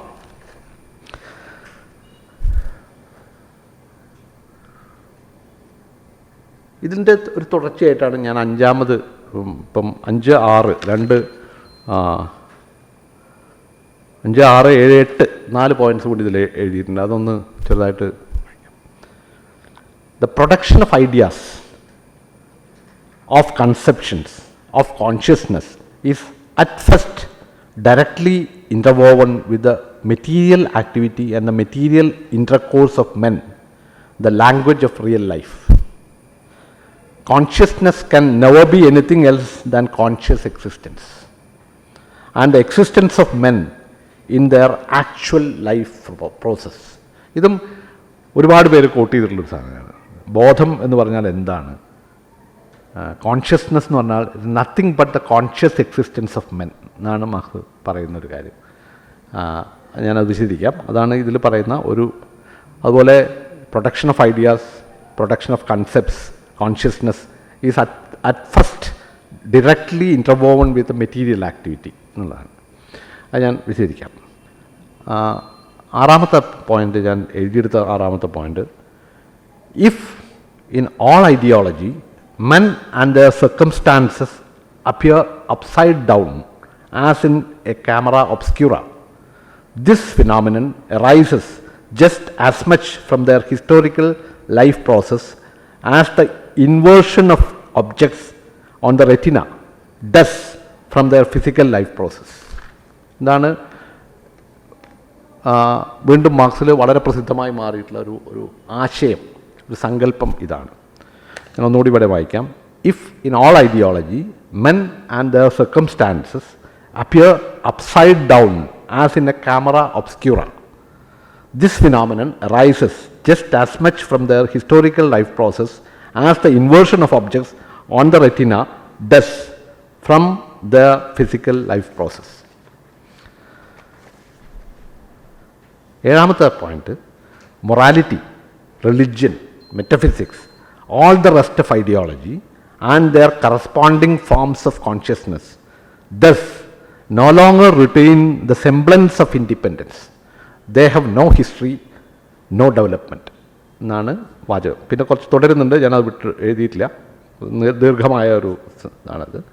അതിൻ്റെ തന്നെ അവസാന ഭാഗത്ത് കാണാം, life is not determined by consciousness but consciousness by life. ഇതും ഒരുപാട് ഉദ്ധരിക്കപ്പെട്ടിട്ടുള്ള ഒരു വാചകമാണ്. ഞാൻ ഒന്നുകൂടി വായിക്കാം ആ paragraph. Morality, religion, metaphysics, all the rest of ideology and their corresponding forms of consciousness thus no longer retain the semblance of independence. They have no history, no development. Okay, പിന്നെ 2-3 സെൻറ്റൻസ് കഴിഞ്ഞിട്ട്, life is not determined by consciousness but consciousness by life. ഇതാണ് ഏഴാമത് എഴുതിയെടുത്തൊരു point. എട്ടാമതായിട്ട് ഞാൻ എഴുതിയത്, അതിലുള്ളതല്ല, ഞാൻ എഴുതിയിട്ടുള്ളൊരു പോയിൻ്റ് എന്നാണ്, as soon as this active life process is described, history ceases to be a collection of dead facts as it is with the empiricists or an imagined activity of imagined subjects as with idealists. ഒരു പോയിന്റും കൂടി ഉള്ളത്, when reality is depicted, philosophy as an independent branch of knowledge loses its medium of existence. At best, its place can only be taken by a summing up of the most general results, abstractions which arise from the observation of the historical development of man. എന്താണ് ഇവിടെയാണ് ideology എന്നുള്ള problem marks അവതരിപ്പിക്കാൻ ശ്രമിക്കുന്നത്. ഈ camera Obscura തുടങ്ങിയ ആശയങ്ങളൊക്കെ. Camera Obscura എന്ന് പറയുന്നത് ഇപ്പോൾ എല്ലാവർക്കും അറിയാൻ തോന്നുന്നെങ്കിൽ ഞാൻ പറയാം, പഴയ ക്യാമറ എന്നുള്ളതാണ്. ആ ക്യാമറയുടെ പ്രത്യേകത എന്ന് പറഞ്ഞാൽ അത് ഇമേജ് തലതിരിഞ്ഞിട്ടാണ് അതിൻ്റെ ലെൻസിൽ കാണുക. നിങ്ങളുടെ മുമ്പിലുള്ള ഫിഗർ ക്യാമറയിൽ പതിയുന്നത് തലതിരിഞ്ഞിട്ടാണ്, ഒരു ഇൻവേർട്ടഡ് ഇമേജ് ആയിട്ടാണ് ക്യാപ്ചർ ചെയ്യും. ഇതാണ് ഒബ്സ്ക്യൂറ, ക്യാമറ ഒബ്സ്ക്യൂറ എന്നുള്ള ആ മെറ്റഫർ മാർക്സ് ഉപയോഗിക്കും. ഈ മെറ്റഫർ മാർക്സിനെ സംബന്ധിച്ചിടത്തോളം, മാർക്സിൻ്റെ ചിന്തയെ സംബന്ധിച്ചിടത്തോളം വളരെ പ്രധാനപ്പെട്ടൊരു മെറ്റഫറാണ്. മനുഷ്യരുടെ ബ്രെയിൻ ഇങ്ങനെയാണ് വർക്ക് ചെയ്യുന്നതാണ് മാർക്സ് പറയുന്ന ഒരു കാര്യം. നമ്മൾ നേരത്തെ പറഞ്ഞത്, തുടക്കത്തിൽ നമ്മൾ പറഞ്ഞൊരു ആശയം, നിങ്ങളുടെ തലയിൽ നിങ്ങളെപ്പറ്റി ചില ആശയങ്ങളുണ്ട്. ഓക്കെ, ഈ ആശയങ്ങൾ നിങ്ങളുടെ തലയ്ക്ക് പുറത്തേക്ക് പോയിട്ട് അതൊരു വ്യവസ്ഥയായിട്ട് മാറുകയും അതിന് മുമ്പിൽ നമ്മൾ കുനിഞ്ഞു നിൽക്കുകയും ചെയ്യുന്നു, വണങ്ങി നിൽക്കുകയും ചെയ്യുന്ന ഈ ഒരു അസംബന്ധം എന്ന് പറയുന്നത് ഒരു ഐഡിയോളജിക്കൽ ഇൻവേർഷനാണ്. ഓക്കെ, ഒരു ഐഡിയോളജിക്കലായിട്ട് തലതിരിച്ചിൽ ഇവിടെ നടക്കുന്നുണ്ട്. അതെങ്ങനെയാണ്, എന്താണ് മാർക്സ് അത് പറഞ്ഞതിൻ്റെ അർത്ഥം? ലോകം നമ്മുടെ ഉള്ളിൽ പ്രത്യക്ഷപ്പെടുന്നത് തലതിരിഞ്ഞാണ്, ഇൻവേർട്ടഡ് ആയിട്ടാണ്. ഇതിനെയാണ് ഫാൾസ് കോൺഷ്യസ്നെസ് എന്നൊക്കെ മാർക്സ് വിളിക്കുന്നത്. False distorted consciousness. ഓക്കെ, ഒരു വൈകല്യമാണ്, നമ്മുടെ അറിവിൻ്റെ ഒരു വൈകല്യമാണ്, തലതിരിച്ചിലാണ്. ഈ തലതിരിച്ചിലിനെ സൂചിപ്പിക്കുന്ന ഒരു വാക്കായിട്ടാണ് ഐഡിയോളജി എന്നുള്ള വാക്ക് ഉപയോഗിക്കുന്നത്. ഓക്കെ, ഇപ്പം നമ്മൾ മാർക്സ് ഉപയോഗിച്ച അർത്ഥത്തിലും ഉപയോഗിക്കാത്ത അർത്ഥത്തിലൊക്കെ ഐഡിയോളജി എന്നുള്ളത് എടുക്കുന്നുണ്ട്, ഐഡിയോളജി എന്നുള്ള വാക്ക് ഉപയോഗിക്കുന്നുണ്ട്. ഇപ്പോൾ അത് വളരെ പ്രധാനപ്പെട്ടൊരു ശാഖയായിട്ട് മാറും. സത്യത്തിൽ ഐഡിയോളജി എന്ന് പറഞ്ഞാൽ അതിൽ ഈ അർത്ഥമൊന്നുമില്ല. ഐഡിയോളജി എന്നുള്ള വാക്ക് നോക്കിക്കഴിഞ്ഞാൽ ഒരു ഡൊമൈൻ ഓഫ് ഐഡിയാസ് എന്നുള്ള അർത്ഥമേ ഉള്ളൂ, ഒരു സെറ്റ് ഓഫ് ഐഡിയാസ് എന്നുള്ള അർത്ഥമേ ഉള്ളൂ ശരിക്കും അതിൽ. ഒരുപക്ഷെ ലോജി എന്ന് പറയുന്നത് പോലും അതിലില്ല. ലോജി എന്ന് പറഞ്ഞാൽ ശാസ്ത്രമാണ്. ഇപ്പോൾ മലയാളത്തിൽ നമ്മൾ പ്രത്യേക ശാസ്ത്രം എന്നൊക്കെ പറയാറുണ്ട്. ഒരു ശാസ്ത്രമൊന്നുമല്ല ഈ സംഗതി. ഓക്കെ, ശാസ്ത്രം എന്നൊക്കെ പറയുന്നത് തന്നെ ചിലപ്പോൾ തെറ്റായിരിക്കും. അങ്ങനെ ഒരു ലോജി എന്നുള്ള വാക്കുള്ളതുകൊണ്ടാണ് നമ്മൾ ശാസ്ത്രം എന്ന് ഉപയോഗിക്കുന്നത്. സത്യത്തിൽ ഒരു ഐഡിയോളജി എന്ന് പറഞ്ഞാൽ, ഇപ്പോൾ ഒരു പൊളിറ്റിക്കൽ ഐഡിയോളജി എന്ന് പറഞ്ഞാൽ ഒരു സെറ്റ് ഓഫ് ഐഡിയാസ്, ഒരാളുടെ ഒരു സെറ്റ് ഓഫ് ഐഡിയാസ്, അല്ലെങ്കിൽ ഒരു പ്രസ്ഥാനത്തിൻ്റെ ഒരു സെറ്റ് ഓഫ് ഐഡിയാസ്, അത്രേ അർത്ഥമുള്ളൂ. പക്ഷേ മാർക്സ് അത് ഇവിടെ ഉപയോഗിക്കുന്നത് വെറും ഒരു സെറ്റ് ഓഫ് ഐഡിയാസ് എന്നുള്ളത്, ആശയങ്ങളുടെ ഒരു സമാഹാരം എന്നുള്ള അർത്ഥത്തിലല്ല. മനുഷ്യർ അവരവരെ വെച്ച് പുലർത്തുന്ന ധാരണകളിൽ വന്നു ഭവിച്ച ഒരു തലതിരിച്ചിലിനെ സൂചിപ്പിക്കുന്നതാണ്, ഒരു ഇൻവേർഷൻ. ക്യാമറ ഒബ്സ്ക്യൂറയിൽ സംഭവിച്ച പോലെയുള്ള ഒരു ഇൻവേർഷനെ സൂചിപ്പിക്കുന്ന വാക്കായിട്ടാണ് മാർക്സിൽ ഉപയോഗിക്കുന്നത്. അപ്പോൾ അത് ഈ മെറ്റഫർ വളരെ പ്രധാനപ്പെട്ട ഒരു മെറ്റഫറാണ്. ഒരു മെറ്റഫറായിട്ടാണ് ഉപയോഗിക്കുന്നതെങ്കിലും പോലും ആ മെറ്റഫർ വളരെ പ്രധാനം. മനുഷ്യർ അവരവരെ പറ്റിയും അവരവരുടെ ചുറ്റുപാടുകളെക്കുറിച്ചും ഒക്കെ വെച്ച് പുലർത്തുന്ന ചില തെറ്റിദ്ധാരണകളാണ്. ഈ തെറ്റിദ്ധാരണ എന്ന് പറഞ്ഞാൽ വെറും തെറ്റിദ്ധാരണകളല്ല അത്. ഓക്കെ, അതായത് പെട്ടെന്ന് തിരുത്തി കളയാൻ പറ്റുന്ന തെറ്റിദ്ധാരണകളല്ല. കാരണം അത് നിങ്ങളുടെ കോൺഷ്യസ്നെസ്സിൻ്റെ ഒരു പ്രശ്നമല്ല, സത്യത്തിൽ അത് നിങ്ങളുടെ ലൈഫിൻ്റെ പ്രശ്നമാണെന്നാണ് മാർക്സ് പറയുന്നത്. ഓക്കെ, അത് മനുഷ്യരിങ്ങനെ കാണുന്നത് മനുഷ്യർ തന്നെ തലതിരിഞ്ഞാൽ ജീവിക്കുന്നു എന്നുള്ളതുകൊണ്ടായിരിക്കും എന്ന് പറഞ്ഞാൽ അർത്ഥത്തിൽ. അതായത് നിങ്ങളുടെ ഹ്യൂമൻ ബീയിങ്ങിൽ, ആ മെറ്റീരിയൽ ആക്ടിവിറ്റിയിൽ എന്തോ പ്രശ്നമുണ്ട്. ഓക്കെ, നിങ്ങളുടെ പ്രാക്സിസ് ബീയിങ്ങിൽ വന്നിട്ടുള്ള ഒരു പ്രശ്നമാണ് ഈ ഇൻവേർഷൻ. ഓക്കെ, അത് കേവലം ഒരാശയത്തിൻ്റെ പ്രശ്നമല്ല. ഇപ്പോൾ ഉദാഹരണത്തിന് വേണമെങ്കിൽ പറയാം, ഇപ്പം നമ്മളൊക്കെ വിചാരിക്കുന്നത് നമ്മൾ ഫ്രീ ആണെന്ന് വിചാരിക്കുന്നു. നമ്മൾ മുമ്പ് പറഞ്ഞ ഒരു കാര്യമാണ്, ഒരു ലിബറലായിട്ടുള്ള ഒരു സമൂഹത്തിൽ ജീവിക്കുന്ന എല്ലാവരും കേൾക്കുന്നത് അത് നമ്മളെ പറ്റിയുള്ള ധാരണയാണ്. എനിക്ക് എന്നെ പറ്റിയുള്ള ധാരണയാണ് ഞാൻ ഫ്രീ ആണെന്ന്. അപ്പോൾ ഫ്രീഡം എന്ന് പറയുന്ന ഒരാശയം ഞാൻ എന്നെപ്പറ്റി വെച്ച് പുലർത്തുന്ന ഒരു ധാരണയാണ്. അത് വളരെ ശരിയായിട്ടുള്ളത്. അതായത് എനിക്കിഷ്ടമുള്ളതൊക്കെ ചെയ്യാൻ എനിക്ക് പറ്റുന്നുണ്ട്, എനിക്കിഷ്ടമുള്ള ഇപ്പം നിങ്ങളോട് സംസാരിക്കാൻ പറ്റുന്നുണ്ട്, വേണമെങ്കിൽ സംസാരം നിർത്താൻ പറ്റുന്നുണ്ട്. ഓക്കെ, എന്നെ ആരും നിയന്ത്രിക്കാൻ പോകുന്നില്ല. പിന്നെ എൻ്റെ ലേബർ ഞാൻ ആർക്ക് വേണമെങ്കിൽ എനിക്ക് വിൽക്കാൻ പറ്റുന്നുണ്ട്. ഓക്കെ, ആരും എന്നെ നിയന്ത്രിക്കുന്നില്ല. ഞാൻ സ്ലേവ് അല്ല, സ്ലേവറി ഇല്ല. അപ്പോൾ ആ അർത്ഥത്തിൽ ഇമാൻസിപ്പേറ്റഡ് ആയിട്ടുള്ള ബീയിങ് ആണ്, മാൻസിയ അല്ല. ഓക്കെ, എനിക്ക് എൻ്റെ ബോഡിയുടെ മുകളിൽ ചില റൈറ്റ് ഉണ്ട്. ഓക്കെ, അപ്പം ഞാൻ ഫ്രീ ആണെന്നുള്ളത് എൻ്റെ ഒരു ശരിയായിട്ടുള്ള ധാരണയാണ്. ശരിയായിട്ട് നമ്മൾ നോക്കുമ്പോൾ ഇത് ശരിയായിട്ടുള്ള ധാരണ, ഞാൻ ഫ്രീ ആണ്. മാർക്സ് പറയാ ഇത് ഞാൻ ഫ്രീ ആണെന്നുള്ളത് മാർക്സിൻ്റെ അനാലിസിസ് അനുസരിച്ചിട്ട് ഈ ഫ്രീഡം എന്താണ്, നമ്മളത് മുമ്പ് സംസാരിച്ചു. ഈ ഫ്രീഡം എന്താ സത്യത്തിൽ, അല്ലേ? ഈ ഫ്രീഡം എന്ന് പറയുന്നത് ഒരു സ്റ്റേറ്റ് ഓഫ് അൺഫ്രീഡം അതിലുണ്ട്. അതായത് എനിക്ക് ഇഷ്ടമുള്ളവർക്ക് എൻ്റെ ശരീരം വിൽക്കാൻ കഴിയുക എന്നുള്ള അവസ്ഥയാണ് ഞാൻ ഫ്രീഡം എന്ന് വിളിക്കുന്നത്. എൻ്റെ ശരീരത്തെ എനിക്ക് ഇഷ്ടമുള്ളവർക്ക് വിൽക്കാൻ കഴിയുന്ന അവസ്ഥയാണ് ഞാൻ എൻ്റെ അത് വിൽക്കാതെ എനിക്ക് ജീവിക്കാൻ പറ്റില്ല എന്ന് പറഞ്ഞാൽ എന്താ അർത്ഥം? It's a state of unfreedom, അസ്വാതന്ത്ര്യത്തിൻ്റെ. സിസക്ക് പറഞ്ഞൊരു സെൻറ്റൻസ് ഞാൻ പറഞ്ഞു. ഓക്കെ, നമ്മൾ ഫ്രീ ആണെന്ന് പറഞ്ഞാൽ അതിൻ്റെ അർത്ഥം we don't have the language to speak about our unfreedom എന്ന് മാത്രമാണ് അതിൻ്റെ അർത്ഥം. എൻ്റെ അസ്വാതന്ത്ര്യത്തെ പറ്റി പറയാനുള്ള ഭാഷ എനിക്കില്ല എന്നുള്ളത് മാത്രമാണ് അതിൻ്റെ അർത്ഥം. ഞാൻ സ്വതന്ത്രനാണ്.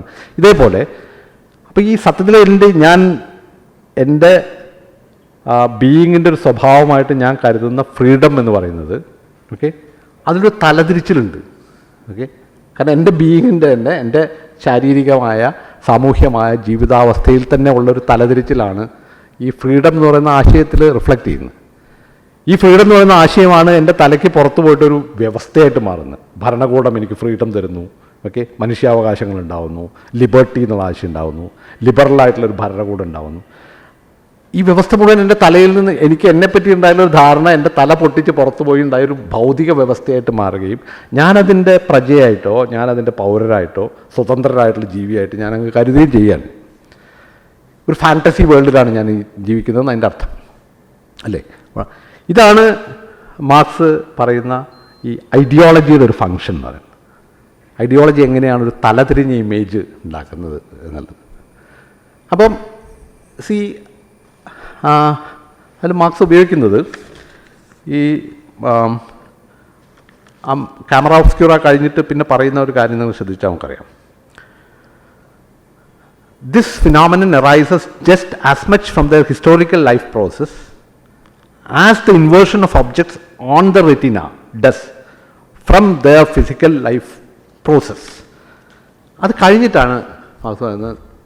സത്യത്തിൽ ഈ എല്ലാ കാര്യങ്ങളും ഇങ്ങനെ നോക്കിക്കഴിഞ്ഞാൽ നമ്മൾ റിലിജ്യൻ എന്ന് വിളിക്കുന്നത്, മൊറാലിറ്റി എന്ന് വിളിക്കുന്നത്, തത്വചിന്ത എന്ന് വിളിക്കുന്നത് ഒക്കെ ഈ ആശയങ്ങൾ ഈ ഇൻവേർട്ടഡ് ആയിട്ടുള്ള ഓക്കെ ഒരു ഐഡിയോളജിക്കലായിട്ടുള്ള തലതിരിച്ചിൽ നിന്നുണ്ടായിട്ടുള്ള ആശയങ്ങളെയാണ് ഓക്കെ നമ്മുടെ മൊറാലിറ്റി എന്ന് വിളിക്കുന്നതും നമ്മൾ റിലിജ്യൻ എന്ന് വിളിക്കുന്നതും നമ്മൾ പൊളിറ്റിക്കൽ എന്താ പറയുക ഐഡിയോളജി എന്ന് വിളിക്കുന്നതും നമ്മുടെ സിദ്ധാന്തങ്ങൾ എന്ന് വിളിക്കുന്നതും ഡിഫറെൻറ്റ് ഫോംസ് ഓഫ് കോൺഷ്യസ്നെസ്.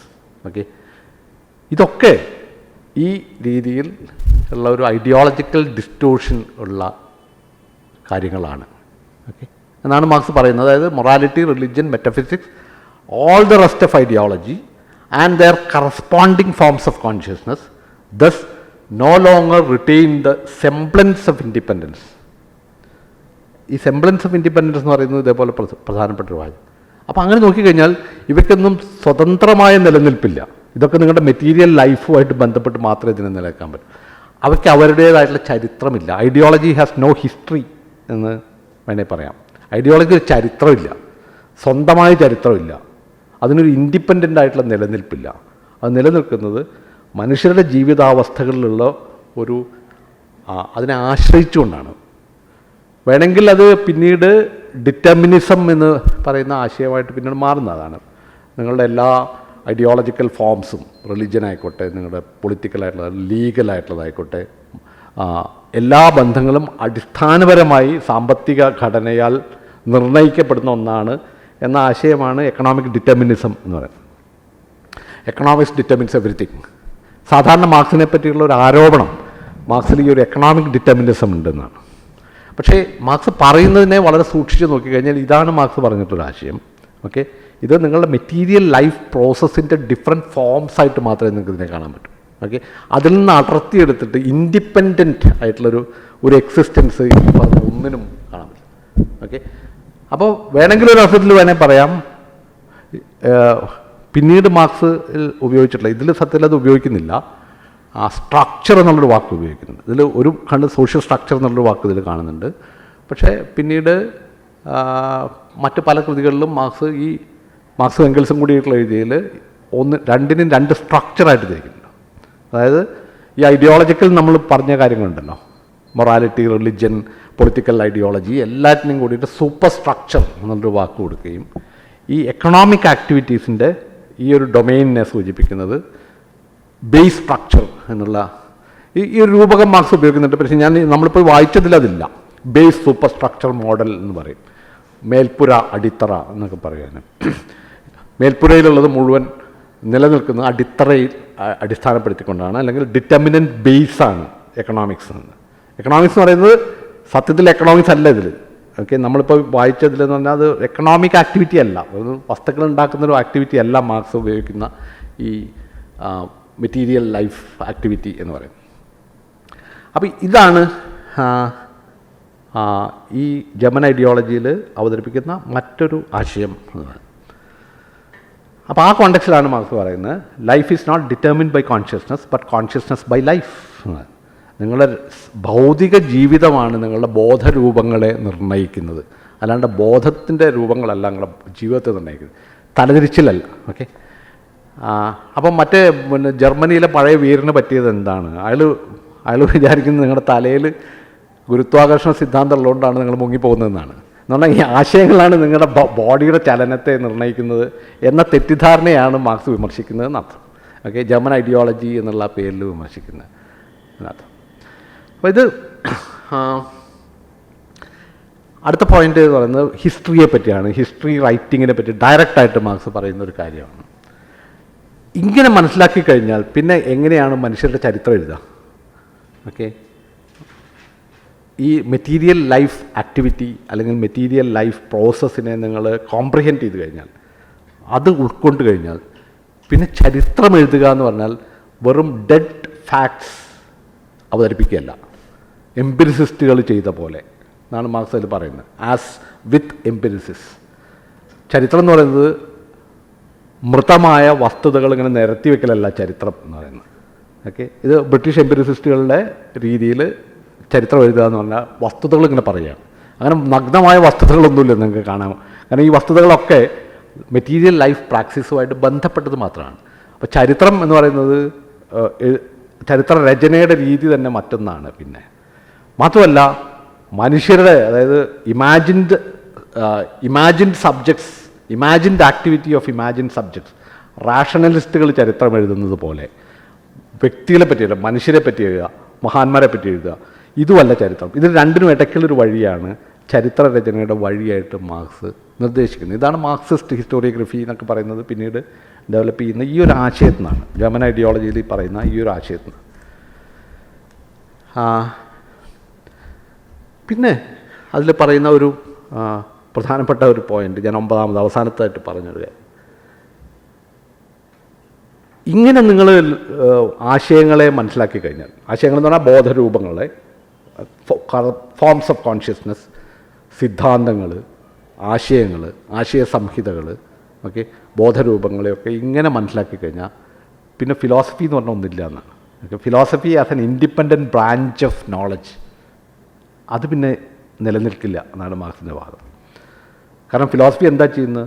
ഈ ആശയങ്ങളെയൊക്കെ സ്വതന്ത്രമായി നിലനിൽക്കുന്ന ചില കാര്യങ്ങളായിട്ട് വിശകലനം ചെയ്യാണ്. ഫോർമൽ അനാലിസിസ്, കൺസെപ്ച്വൽ അനാലിസിസ്, അതാണ് ഫിലോസഫി. ഇപ്പം ഞങ്ങളൊക്കെ പിന്നെ ക്ലാസ്സിൽ പഠിപ്പിക്കുകയും പഠിക്കാൻ ശ്രമിക്കുകയും ഒക്കെ ചെയ്യുന്ന ഈ കൺസെപ്ച്വൽ അനാലിസിസാണ്. ഇപ്പം ലിബറൽ സ്വാതന്ത്ര്യം എന്ന് പറയുന്ന ആശയത്തെ നിങ്ങൾ ഒരു കൺസെപ്റ്റായിട്ട് എടുത്തിട്ട് അതിനെ അനലൈസ് ചെയ്യാണ്. എന്താണ് ടു ബി ഫ്രീ എന്ന് പറഞ്ഞാൽ എന്താ? കൺസെപ്ച്വൽ ലെവലിൽ നിങ്ങളതിനെ, അപ്പം നമ്മൾ എന്താ സത്യത്തിൽ ചെയ്യുന്നത്? ഇത് തന്നെ എങ്ങനെയാണ് ഇതിൻ്റെ ഒരു ഞാനതിൽ ഉപയോഗിക്കുന്ന വാക്ക് ഒരു ഹിസ്റ്റോറിക്കൽ അപ്രയോറി കണ്ടീഷൻസ് എന്താണെന്നുള്ളത് നോക്കില്ല. അത് ഫൂക്കോ ഉപയോഗിക്കുന്നൊരു വാക്കാണ്. ഞാനത് വേറൊരു ഇതിൽ പറയുകയും ചെയ്തിട്ടുണ്ട്. അത് മാർക്സിൻ്റെ മെത്തേഡിൽ ഈ ഒരു ഹിസ്റ്റോറിക്കൽ അപ്രയോറി എന്ന് പറയുന്ന ഒന്നുണ്ട്. അത് ഒരു കാര്യത്തെ എങ്ങനെ വിശകലനം ചെയ്യല്ല, അത് രൂപപ്പെട്ടു വന്ന ഹിസ്റ്റോറിക്കൽ അപ്രയോറി എന്ന് പറഞ്ഞാൽ അനുഭവം ഉന്നമായിട്ടുള്ള, അനുഭവത്തിന് മുന്നേ കണ്ടീഷൻസ് കണ്ടെത്തുക എന്നുള്ളതാണ്. ഓക്കെ. ഹിസ്റ്റോറിക്കൽ എപ്രയോറി കണ്ടീഷൻസ് കാണുക എന്നുള്ളതാണ്. അപ്പോൾ സ്വാതന്ത്ര്യം എന്ന് പറയുന്നത് എങ്ങനെ അനലൈസ് ചെയ്യുന്നതല്ല, സ്വാതന്ത്ര്യം എന്ന് പറയുന്നത് എങ്ങനെയാണ് ഉണ്ടാവുന്നത്, ഓക്കെ, അതെങ്ങനെയാണ് രൂപപ്പെട്ടു വന്നത്, അതിനെ നിർണ്ണയിക്കുന്ന ഓക്കെ ഹിസ്റ്റോറിക്കൽ ചരിത്രപരമായ സാഹചര്യങ്ങൾ എന്താണ് എന്നുള്ളതിനെ മനസ്സിലാക്കാതെ നമ്മൾ കൺസെപ്ച്വൽ അനാലിസിസ് ചെയ്യുന്ന ഒരു രീതിയാണ് മാർക്സിയുടെ philosophy as an independent branch of knowledge എന്ന് പറയുന്നത്. മാർക്സിൻ്റെ വാദം എന്ന് വെച്ചാൽ ഈ ഫിലോസഫി, ഈ രീതിയിലുള്ള ഫിലോസഫി എന്ന് പറഞ്ഞാൽ വിൽ കൊളാപ്സ്. ഓക്കെ. നിങ്ങൾ അതിൻ്റെ ഹിസ്റ്റോറിക്കൽ എപ്രയോറി കണ്ടീഷൻസിലേക്ക് നിങ്ങൾ ശ്രദ്ധ തിരിക്കുമ്പോൾ പിന്നെ ഫിലോസഫി എന്ന് പറയുന്ന ഈ ഒരു ഡിസിപ്ലിൻ, നേരത്തെ ഹിസ്റ്ററി എന്ന് പറയുന്നത് മാറും എന്ന് പറയുന്ന പോലെ ഫിലോസഫി എന്നുള്ളത് പോലും മാറും. പിന്നെയും നിലനിൽക്കുന്ന ഫിലോസഫി എന്ത് മാത്രമായിരിക്കും എന്നുള്ളതാണ് മാർക്സിൻ്റെ ഒരു വാദം. At best its place can only be taken by a summing up of the most general results, abstractions which arise from the observation of the historical development of man. ഇങ്ങനെ അല്ലാതെ ചെയ്യുന്ന ഒരു ഫിലോസഫിക്കൽ ആകെ വഴി എന്ന് വെച്ചാൽ ലോക ചരിത്രത്തിൽ, മനുഷ്യൻ്റെ ചരിത്രത്തിൽ നടന്നിട്ടുള്ള അറിവുകളെയൊക്കെ സമാഹരിക്കുന്ന ഒരു ഡിസിപ്ലിൻ മാത്രമായിട്ട് അതിന് നിൽക്കാൻ പറ്റും. അല്ലാണ്ട് അതിനൊരു റോളൊന്നുമില്ല പ്രത്യേകിച്ച്. അതിന് നിലനിൽക്കാനുള്ള തറ നഷ്ടപ്പെടും എന്നാണ്. ഓക്കെ, ഇത് ഫിലോസഫിയെ സംബന്ധിച്ച് വളരെ റാഡിക്കലായിട്ടുള്ളൊരു ക്രിട്ടിക് ഓഫ് ഫിലോസഫിയാണ് ഇവിടെ മാർക്സ് മുന്നോട്ട് വരുന്നത്. ഒരു ക്രിട്ടിക് ഓഫ് ഹിസ്റ്ററി, അതുപോലെ തന്നെ ക്രിട്ടിക് ഓഫ് ഫിലോസഫിയാണ് മാർക്സ്. അതുകൊണ്ടാണ് ഞാൻ പലപ്പോഴും മാർക്സിനെ ഒരു ഫിലോസഫറായിട്ട് കാണുന്നത് ശരിയല്ല, ശരിക്കും ഒരു ആൻറ്റി ഫിലോസഫിയാണത്. ഓക്കെ, ഒരു ഫിലോസഫി എന്ന് പറയുന്ന ആ ഡിസിപ്ലിൻ്റെ തന്നെ ഗ്രൗണ്ട് ഇല്ലാതാക്കുക എന്നാണ് മാർക്സിൻ്റെ വാദം. അതിൻ്റെ ഗ്രൗണ്ട് ഇല്ലാതാവുകയാണ്. ഇത് അതും ഈ പറഞ്ഞ നമ്മളീ പറഞ്ഞ ജർമ്മൻ ഐഡിയോളജി എന്ന് പറയുന്ന ഈ ടെക്സ്റ്റിൽ പറയുന്ന ഒരു കാര്യം.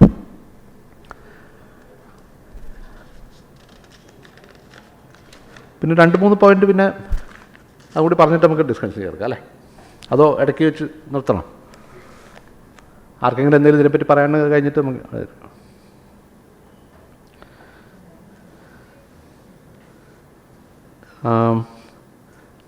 വേറൊരു വളരെ കൗതുകകരമായ വളരെ ഇൻട്രസ്റ്റിംഗ് ആയിട്ടുള്ള ഒരു ആശയം മാർക്സ് ഇതിൽ അവതരിപ്പിച്ചത് ഭാഷയെ പറ്റിയാണ്.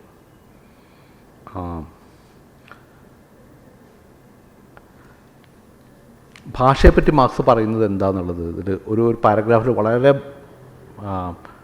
എന്താ പറയുക, വളരെ ഷാർപ്പായിട്ടുള്ള ഒരുപാട് നമുക്ക് അതിൻ്റെ വിവക്ഷകളുള്ള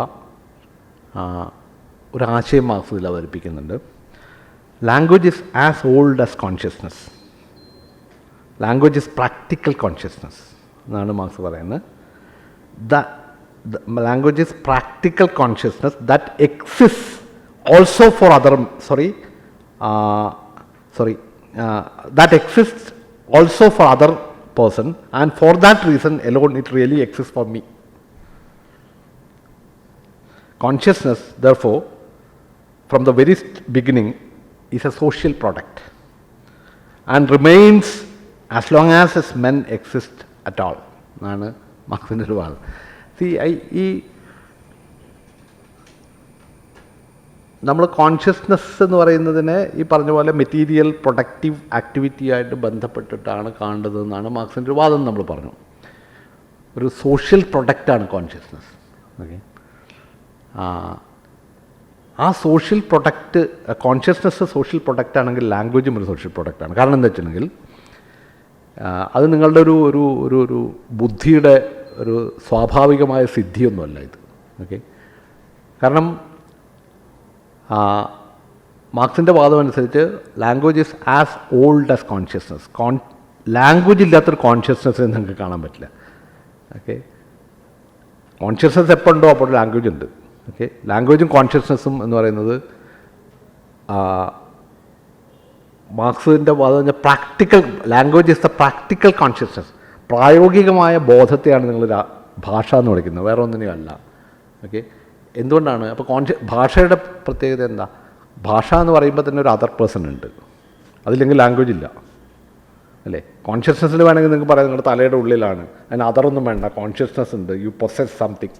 നിങ്ങളുടെ ബ്രെയിൻ്റെ ഉള്ളിൽ എന്തോ ഒരു എന്താ പറയുക ഗിഫ്റ്റാണ്, നാച്ചുറലായിട്ടുള്ളൊരു ഗിഫ്റ്റാണ് കോൺഷ്യസ്നെസ് എന്നൊക്കെ പറയാം. ഒരു അതറൊന്നും കോൺഷ്യസ്നെസ്സിന് വേണ്ട എന്ന് നമുക്ക് വേണമെങ്കിൽ പറയാം. പക്ഷേ ലാംഗ്വേജ് എന്ന് പറഞ്ഞാൽ എന്താ? അതർ പേഴ്സൺ അവിടെ ഉണ്ട്, ഉണ്ടെങ്കിലേ ലാംഗ്വേജ് ഉള്ളൂ. എന്ന് പറഞ്ഞാൽ ലാംഗ്വേജ് എന്ന് പറയുമ്പോൾ തന്നെ സോഷ്യൽ അവിടെ ഇംപ്ലിക്കേറ്റഡ് ആണ്. സോഷ്യൽ എന്ന് പറയുന്നത് ഇംപ്ലിക്കേറ്റഡ് ആണ്. ഞാനും അതറും തമ്മിലുള്ള ഒരു എൻഗേജ്മെൻറ്റ്, ഒരു മുഖാമുഖം, ഒരു ഇൻറ്ററാക്ഷൻ അതിൽ ഓൾറെഡി ഇംപ്ലിക്കേറ്റഡ് ആണ്. ലാംഗ്വേജിൽ നിന്ന് വ്യത്യസ്തമായിട്ട് നിങ്ങൾക്ക് ഒരു കോൺഷ്യസ്നെസ്സിനെ കാണാൻ പറ്റില്ല എന്ന് പറഞ്ഞാൽ സോഷ്യൽ അല്ലാത്തൊരു കോൺഷ്യസ്നെസ് ഇല്ല എന്നാണ്. കാരണം അതർ ഈസ് ഓൾറെഡി ഇംപ്ലിക്കേറ്റഡ്. അത് മാർക്സ് അതിൽ കൃത്യമായിട്ട് പറയുന്നുണ്ട്. That exist for other person and for that reason alone it really exist for me.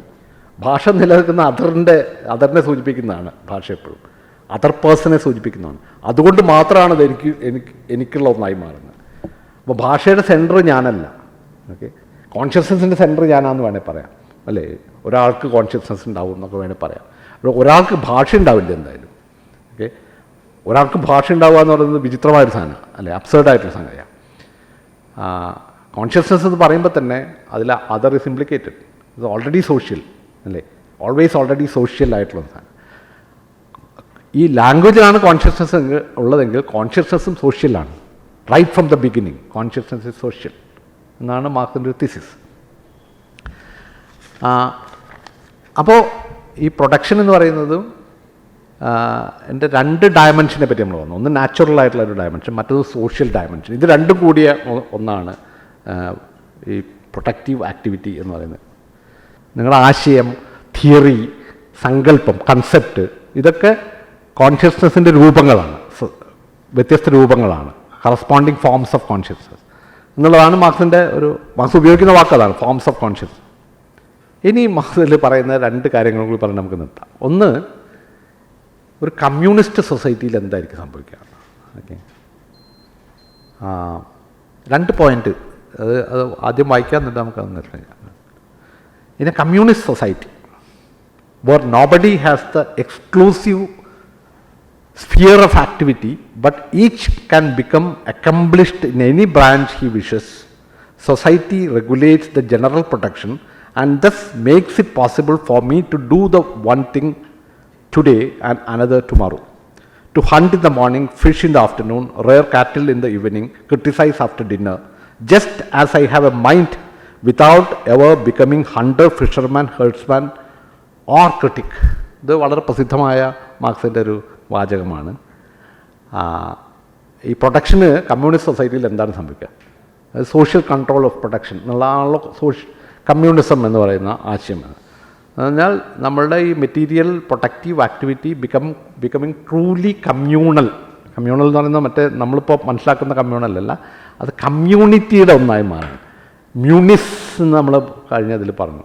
Sharing എന്നുള്ള ആ കമ്മ്യൂണിറ്റി എന്ന് പറയുന്നത് പ്രൊട്ടക്ഷൻ കമ്മ്യൂണിറ്റിയുടെ ഒരു ക്രിയയായിട്ട് മാറുന്ന ഒന്നിനെയാണ് കമ്മ്യൂണിസം എന്ന് മാർക്സ് വിളിക്കുന്നത്. അവിടെ എന്താണ് സംഭവിക്കുക? അവിടെ സംഭവിക്കുക എന്ന് പറയുന്നത് മാർക്സിൻ്റെ വാദം അനുസരിച്ച് പറയുകയാണെങ്കിൽ നിങ്ങൾ ഡിവിഷൻ ഓഫ് ലേബർ എന്ന് പറയുന്നത് ഇല്ലാതാവുകയാണ്. നിങ്ങൾ ഒരു തൊഴിൽ മാത്രം ഒരാൾ ചെയ്യാം. ആ തൊഴിൽ ചെയ്യുന്ന ആൾ, ഇപ്പോൾ ഹണ്ട് ചെയ്യുന്ന ആൾ ഹണ്ടറാണ്, ഡ്രൈവ് ചെയ്യുന്ന ആൾ ഡ്രൈവറാണ്, വരയ്ക്കുന്ന ആൾ ആർട്ടിസ്റ്റാണ്, നോവൽ എഴുതുന്ന ആൾ നോവലിസ്റ്റാണ്. നിങ്ങൾ പ്രത്യേക സ്ഫിയർ, മണ്ഡലങ്ങളിലാണ് നിങ്ങളുടെ ഐഡൻറ്റിറ്റി എന്ന് പറയുന്നത് നിൽക്കുന്നത്, അല്ലേ? You get identified with a particular subject position. ഞാൻ ടീച്ചറാണ്, ഓക്കെ, ഞാൻ ക്രിട്ടിക്കാണ്, ഞാൻ പോയറ്റാണ്. ഈ ഒരു വിചിത്രമായ ഒരു അറേഞ്ച്മെൻറ്റിനെയാണ് മാർക്സ് പറയുന്നത്. ഇത് പ്രൊട്ടക്ഷൻ എന്ന് പറയുന്നത് കമ്മ്യൂണിസ്റ്റ് രീതിയിലാവുമ്പോൾ, കമ്മ്യൂണിസത്തിൽ വരുമ്പോൾ നിങ്ങൾക്കിതൊക്കെ ചെയ്യാം. ഒരാൾക്ക് തന്നെ ഇതൊക്കെ ചെയ്യാം. എനിക്ക് രാവിലെ കവിത എഴുതാം, ഉച്ചയ്ക്ക് നോവൽ വായിക്കാം, വൈകുന്നേരം ഫിഷ് ചെയ്യാം. ഞാൻ ഫിഷർമാനും ആവേണ്ട കാര്യമില്ല, ഞാൻ പോയറ്റും ആവേണ്ട കാര്യമില്ല, ഞാൻ നോവലിസ്റ്റും ആവേണ്ട കാര്യമില്ല എന്നാണ് മാർക്സിൻ്റെ വാദം. നിങ്ങളുടെ ബീയിങ് അങ്ങ് ഫ്രീ ആവലാണ്. ബീയിങ്ങിൻ്റെ ഒരു അടിസ്ഥാനപരമായൊരു ഫ്രീഡമാണ് ഈ ഡിവിഷൻ ഓഫ് ലേബറിൽ നിന്ന് പുറത്ത് കിടക്കുകയാണത്. നിങ്ങളുടെ ഐഡൻറ്റിറ്റി എന്ന് പറയുന്ന ആശയം, getting identified with something. Okay, ജീവിതകാലം മുഴുവൻ ഞാനിങ്ങനെ ടീച്ചറായിട്ടിരിക്കേണ്ട ഒരു കാര്യമില്ല. നിങ്ങൾക്ക് രാവിലെ ടീച്ച് ചെയ്യാം, ഉച്ചയ്ക്ക് പിന്നെ മീൻ പിടിക്കാം. ഇത് ഈ ഒരു ബീയിങ്ങിൻ്റെ ഈ ഒരു വിമോചനം എന്നുള്ള അർത്ഥത്തിലാണ് ഈ പ്രൊട്ടക്ഷൻ എന്നുള്ളതിനെ കമ്മ്യൂണിസ്റ്റ് രീതിയിലേക്ക് കൊണ്ടുവരുമ്പോൾ മാർക്സ് ചെയ്യുന്ന ഒരു കാര്യം. ഇത് വളരെ പ്രധാനപ്പെട്ട ഒരു ഒബ്സർവേഷനാണ് കമ്മ്യൂണിസത്തെ പറ്റി. രണ്ടാമത്തെ ഒരു കാര്യം, അവസാനത്തെ പാരഗ്രാഫ്, ഏറ്റവും അവസാനത്തെ സ്റ്റേറ്റ്മെൻറ്റ്, മാർക്സ് നടത്തുന്ന സ്റ്റേറ്റ്മെൻറ്റ് ഇതാണ്: communism is for us not a state of affairs which is to be established, an ideal to which reality will have to adjust itself. Will എന്നുള്ളതിൽ ബ്രാക്കറ്റിലാണ് കാണുന്നത്, അത് പിന്നീട് ചേർത്തായിരിക്കും ചിലപ്പോൾ ഒന്ന് പൂർണ്ണമാവാൻ വേണ്ടിയിട്ട്. V call communism the real movement which abolishes the present state of things. The condition of this movement result from the premises now in existence. അതാണ് ഒരുപക്ഷെ മാർക്സ് കമ്മ്യൂണിസത്തെ പറ്റി ആകെ പറഞ്ഞ 2-3 കാര്യങ്ങൾ ഇതൊക്കെ ആയിരിക്കും, വേറെ ഒന്നും പറഞ്ഞിട്ടില്ല. നമ്മൾ വിചാരിക്കും നമ്മൾ കമ്മ്യൂണിസത്തെ പറ്റി തിയറി മാർക്സ് അവതരിപ്പിക്കുന്നത്, ഒന്നും പറയുന്നില്ല അതിൽ. മാർക്സ് പറഞ്ഞിട്ടുള്ള 2 പ്രധാനപ്പെട്ട ആശയങ്ങൾ ഒരു പക്ഷേ ഇതാണ്. ഒന്ന്, ഡിവിഷൻ ഓഫ് ലേബർ ഇല്ലാതാവുമ്പോൾ, പ്രൊട്ടക്ഷൻ കമ്മ്യൂണിറ്റിയുടെ ഒന്നായിട്ട് മാറുമ്പോൾ മനുഷ്യ ജീവിതത്തിന് എന്താണ് സംഭവിക്കുക? നിങ്ങളുടെ ജീവിതത്തിൻ്റെ മുകളിൽ ഉള്ള ഞാൻ പറയാ state will whether away from your body എന്നാണ്. ഓക്കെ, ഭരണകൂടം നിങ്ങളുടെ ശരീരത്തിൽ നിന്ന് കൊഴിഞ്ഞു പോകലാണ് കമ്മ്യൂണിസം. എന്നാൽ അതിന് നിശ്ചിതമായിട്ടുള്ള പദവികൾ, ഐഡൻറ്റിറ്റി, സ്ഫിയർ ഓഫ് ആക്ഷൻ, ഇതിൽ നിന്നുകൊണ്ടുള്ള ഈ പ്രൊഡ്യൂസ് ചെയ്യുന്ന മനുഷ്യർ അല്ലെങ്കിൽ ആക്റ്റീവായിട്ടുള്ള മനുഷ്യരുടെ ഈ ജീവിതത്തിന് സംഭവിക്കുന്ന ഈ ഒരു ഇതിനെ മറികടക്കലാണ് മാർക്സ് കമ്മ്യൂണിസ്റ്റ് എന്നുള്ള രീതിയിൽ ഉദ്ദേശിക്കുന്ന ഒരു കാര്യം. രണ്ടാമത്തെ കാര്യം, കമ്മ്യൂണിസത്തെ പറ്റി മാർക്സ് പറയുന്ന ഒരു കാര്യം, it is not a state of affairs which is to be established. ഭാവിയിൽ നിങ്ങൾ എസ്റ്റാബ്ലിഷ് ചെയ്യേണ്ട ഒരു സ്റ്റേറ്റ് ഓഫ് അഫയേഴ്സ് എന്ന രീതിയിലല്ല കമ്മ്യൂണിസത്തെ കാണേണ്ടത് എന്നുള്ളതാണ്. ഇതെന്താ അങ്ങനെ പറയുന്നത് എന്നുള്ളത് വളരെ വിചിത്രമായിട്ട് ചോദ്യമാണ്. നമ്മൾ സാധാരണ പറയാം, ഇത് കഴിഞ്ഞ് മുതലാളിത്തം കഴിഞ്ഞ് സോഷ്യലിസവും കഴിഞ്ഞിട്ട് പിന്നെയാണ് കമ്മ്യൂണിസം. അപ്പോൾ ഭാവിയിൽ ഇതിങ്ങനെ നമ്മളെ വെയിറ്റ് ചെയ്യുന്നുണ്ട് എവിടെയോ, അല്ലേ? അതിങ്ങനെ അപ്പുറത്തുണ്ട്, ഇത് മോചനം ഇങ്ങനെ അപ്പുറത്തുണ്ട്, നമ്മളതിലേക്ക് ഇങ്ങനെ മുന്നേറിക്കൊണ്ടിരിക്കുകയാണ്. സോ അതൊരു സ്റ്റേറ്റ് ഓഫ് അഫയേഴ്സാണ്, നമുക്ക് എസ്റ്റാബ്ലിഷ് ചെയ്യേണ്ട ഒരു സ്റ്റേറ്റ് ഓഫ് അഫയേഴ്സാണ്, ഭാവിയിൽ എസ്റ്റാബ്ലിഷ് ചെയ്യേണ്ട ഒരു സ്റ്റേറ്റ് ഓഫ് അഫയേഴ്സാണ്. മാർക്സ് ഇത് പറയുന്ന അങ്ങനെ ഒരു സ്റ്റേറ്റ് ഓഫ് അഫയേഴ്സ് എന്നുള്ള രീതിയിലല്ല അതിനെ കാണേണ്ടത്. മാത്രമല്ല, it is not an ideal to which reality have to adjust itself. ഇന്നത്തെ യാഥാർത്ഥ്യത്തിന് സ്വയം അഡ്ജസ്റ്റ് ചെയ്യാൻ പറ്റുന്ന ഒരു, സ്വയം അതിനെ തന്നെ അഡ്ജസ്റ്റ് ചെയ്യാൻ, പൊരുത്തപ്പെടുത്തേണ്ട ഒരു ഐഡിയലുമല്ല, അതൊരു മാതൃകയുമല്ല കമ്മ്യൂണിസം എന്ന് പറയുന്നത്. നിങ്ങളൊക്കെ അങ്ങനെ നമ്മുടെ ജീവിതത്തെ കമ്മ്യൂണിസത്തിന് വേണ്ടി അങ്ങനെ പരുവപ്പെടുത്തിയെടുക്കുക, ഓക്കെ, അതുമായിട്ട് അഡ്ജസ്റ്റ് ചെയ്യാൻ പറ്റുന്ന രീതിയിലുള്ളൊരു ഐഡിയലായിട്ടല്ല കമ്മ്യൂണിസത്തെ കാണുന്നതാണ്. പിന്നെ എന്താണ് അതുപോലെ എങ്ങനെയാണ് വ്യാഖ്യാനിക്കേണ്ടത്, എങ്ങനെയാണ് ഇൻ്റർപ്രറ്റ് ചെയ്യേണ്ടതൊക്കെ ഞാൻ വിട്ടുതരാണ്. പക്ഷേ ഇത് പറഞ്ഞ കാര്യം ഇതാണ്, we call communism the real movement, real എന്നുള്ള അണ്ടർലൈൻ ചെയ്തിട്ടുണ്ട്, the real movement which abolishes the present state of affairs. The conditions of this moment result from the premises now in existence എന്നാണ് ഇതിൻ്റെ വാദം. ഓക്കെ, നിലവിലുള്ള state of things, state of അഫയേഴ്സിൻ്റെ അബോളിഷനാണ് communism, അതിൽ സംശയമൊന്നുമില്ല. ഓക്കെ, പക്ഷെ അത് ഭാവിയിൽ നിങ്ങൾ വെയിറ്റ് ചെയ്തിരിക്കുന്നൊന്നുമില്ല. ഓക്കെ, അപ്പോൾ അതിലൊരു ടിലിയോളജിക്കലായിട്ടുള്ളൊരു സാധനമല്ല അത്. ടിലിയോളജി എന്ന് പറഞ്ഞാൽ ചരിത്രത്തിന് ഇങ്ങനെ ഒരു, അല്ലേ, ഒരു ക്രമമുണ്ട്, ടിലോസ് ഉണ്ട്, അതിങ്ങനെ ഒന്ന് കഴിഞ്ഞ് മറ്റൊന്ന്, അത് കഴിഞ്ഞ് മറ്റൊന്ന്, ഇങ്ങനെ പോയിക്കൊണ്ടേയിരിക്കും. അവസാനം എന്നതുണ്ട് ലക്ഷ്യം, ഉദ്ദേശവും ലക്ഷ്യമൊക്കെ ഉള്ള ഒരു പ്രോസസ്സായിട്ട് ഹിസ്റ്ററിയെ കാണുക എന്നുള്ള ഒരു ഹിസ്റ്റോറിസിസ്റ്റ് ടിലിയോളജിക്കലായിട്ടുള്ള ഒരു അക്കൗണ്ട് അല്ല മാർക്സ് ഇവിടെ അവതരിപ്പിക്കുന്നത്. എന്നാൽ അതുണ്ടോ എന്ന് ചോദിച്ചാൽ ഉണ്ടെന്നും പറയേണ്ടി വരും കേട്ടോ, ഞാൻ ഇല്ലാതല്ല പറയുന്നത്. പക്ഷേ മാർക്സ് ഇതിൽ പറയുന്നൊരു കാര്യം എന്ന് പറഞ്ഞാൽ, ഇങ്ങനെ നിങ്ങൾ ഭാവിയിൽ എസ്റ്റാബ്ലിഷ് ചെയ്യാൻ പോകുന്നതോ നിങ്ങളെ വെയിറ്റ് ചെയ്യുന്നതോ ആയിട്ടുള്ളൊരു സാമൂഹ്യ അവസ്ഥയായിട്ടല്ല അതിനെ കാണേണ്ടത്. എന്ന് വെച്ചാൽ നിലവിൽ തന്നെ അബോളിഷ് ചെയ്യലാണ് അതിൻ്റെ പ്രശ്നം. നിലവിൽ അബോളിഷ് ചെയ്യുക എന്ന് പറഞ്ഞാൽ എന്താണ്? നിലവിൽ നമ്മൾ തന്നെയാണ് അബോളിഷ് ചെയ്യേണ്ടി വരിക, അല്ലേ? അപ്പോൾ അത് റവല്യൂഷൻ എന്നുള്ളൊരു ആശയമാണ് അവിടെ വരുന്നത്. റവല്യൂഷനെ പറ്റി ഇത് പറയുന്നില്ല, അല്ലാണ്ട് എവല്യൂഷണറി ആയിട്ട് നടക്കുന്നൊരു സാധനമല്ല അത്. സോഷ്യൽ എവല്യൂഷൻ ഇങ്ങനെ അവസാനം കമ്മ്യൂണിസത്തിലെത്തുന്നതല്ല, നിങ്ങൾ ഉണ്ടാക്കിയെടുക്കേണ്ട ഒരു കാര്യമാണിത്. ഈ സ്റ്റേറ്റ് ഓഫ് അഫയേഴ്സിനെ അബോളിഷ് ചെയ്യുക എന്നുള്ളതാണ് അതിൻ്റെ ഒരു പോയിൻ്റ്. അതിൻ്റെ പ്രിമിസസ്, അതിൻ്റെ അടിസ്ഥാനം ഈ സമൂഹത്തിൽ തന്നെ ഉണ്ട്. ഈ സമൂഹത്തിൻ്റെ വൈരുദ്ധ്യങ്ങളിൽ തന്നെ അതിൻ്റെ അടിസ്ഥാനം, അപ്പോൾ അതിൻ്റെ പ്രമിസസ്, അല്ലേ, ഇതിൽ തന്നെ അടങ്ങിയിട്ടുണ്ട്. അതിൻ്റെ അതിൻ്റെ എന്താ പറയുക, ജേംസ് ഇതിൽ തന്നെ ഉണ്ട്. ആ സിസ്റ്റത്തിൻ്റെ അതിൻ്റെ സാധ്യത എന്ന് പറയുന്നത് ഈ സിസ്റ്റത്തിലുണ്ട്, ഇതിൻ്റെ ഉള്ളിലുള്ള കോൺട്രഡിക്ഷൻസിലുണ്ട്, അല്ലേ? നമ്മൾ ജീവിക്കുന്ന സമൂഹത്തിൻ്റെ ഉള്ളിലുള്ള അസംബന്ധങ്ങളിൽ നിന്നും വൈരുദ്ധ്യങ്ങളിൽ നിന്നും നിങ്ങൾക്ക് അതിൻ്റെ പ്രെമിസസിനെ കണ്ടെടുക്കാൻ പറ്റും എന്നുള്ളതാണ് മാർക്സ് ഇതിൽ പറയുന്ന ഒരു കാര്യം.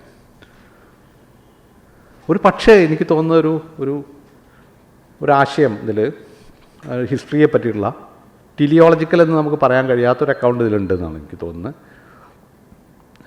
മറ്റത് ഇപ്പം ഈ ദരിദ്രെ പോലുള്ള ആളുകൾ, ഇപ്പോൾ രതീഷിനൊക്കെ അറിയായിരിക്കും, ഡെമോക്രസി ടു കം എന്ന് പറയുന്ന ഒരു ആശയമാണ്.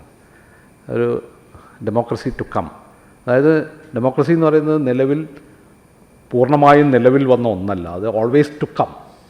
ഓക്കെ, എപ്പോഴും അതിലേക്ക് തുറന്നാണ് നമ്മളിരിക്കുന്നത് എന്ന് പറഞ്ഞാൽ, വേണമെങ്കിൽ അത് ജൂയിഷ് ആയിട്ടുള്ള ഒരു തിയോളജിയുടെ ഒരു ആശയം ഇവിടെ വേണമെന്നുണ്ടെന്ന് പറയാറുണ്ട് സാധാരണ ആൾക്കാർ, ജുദായിക്. അതായത് ഈച്ച് മൊമെൻറ്റ്, ഓരോ മൊമെൻറ്റും ദൈവത്തിന് കടന്നു വരാനുള്ള വാതിലുകളാണ് എന്നുള്ള സങ്കല്പം. നിങ്ങളുടെ ഓരോ മൊമെൻറ്റും ഓക്കെ, ചരിത്രം എന്ന് പറയുന്നതിൽ moment, this moment, okay, this moment എന്ന് പറയുന്നത് മിഷിഹായ്ക്ക് കടന്നു വരാനുള്ള വാതിലുകളാണ് എന്നുള്ള ഒരു സങ്കല്പമുണ്ട് ചരിത്രത്തെ പറ്റിയുള്ള. ഒരു സാധാരണ ക്രിസ്ത്യൻ അല്ലാത്ത ഒരു സങ്കല്പമാണ് ജൂതായിക്കായിട്ടുള്ള ഒരു ചരിത്ര സങ്കല്പം എന്ന് പറയുന്നത്. മാർക്സ് അതാണ് പറയുന്നതെന്നല്ല ഞാൻ പറയുന്നത്. ഓരോ മൊമെൻറ്റിലും ഈ റവല്യൂഷൻ്റെ സാധ്യതയുണ്ടെന്നാണ് ഈ പറഞ്ഞതിൻ്റെ ഒരു വാചകം ഒന്നും വായിക്കാൻ പറ്റുന്നത്. ഇതിനെ മാറ്റിമറിക്കാനുള്ളൊരു സാധ്യത ഓരോ മൊമെൻറ്റിലും ഉണ്ട് എന്നുള്ളതാണ്. അങ്ങനെയുള്ളൊരു ഒന്നായിട്ടാണ് കമ്മ്യൂണിസത്തെ മാർക്സ് ഇതിൽ കാണാൻ ശ്രമിക്കുന്നത്. കുറഞ്ഞ പക്ഷം ഇതിലെങ്കിലും, മറ്റുള്ളതിലേക്കല്ല ഞാൻ പോകുന്നത്. ഇത്രയാണ് ഇതിൽ എനിക്ക് തോന്നിയിട്ടുള്ള പ്രധാനപ്പെട്ട ആശയങ്ങൾ.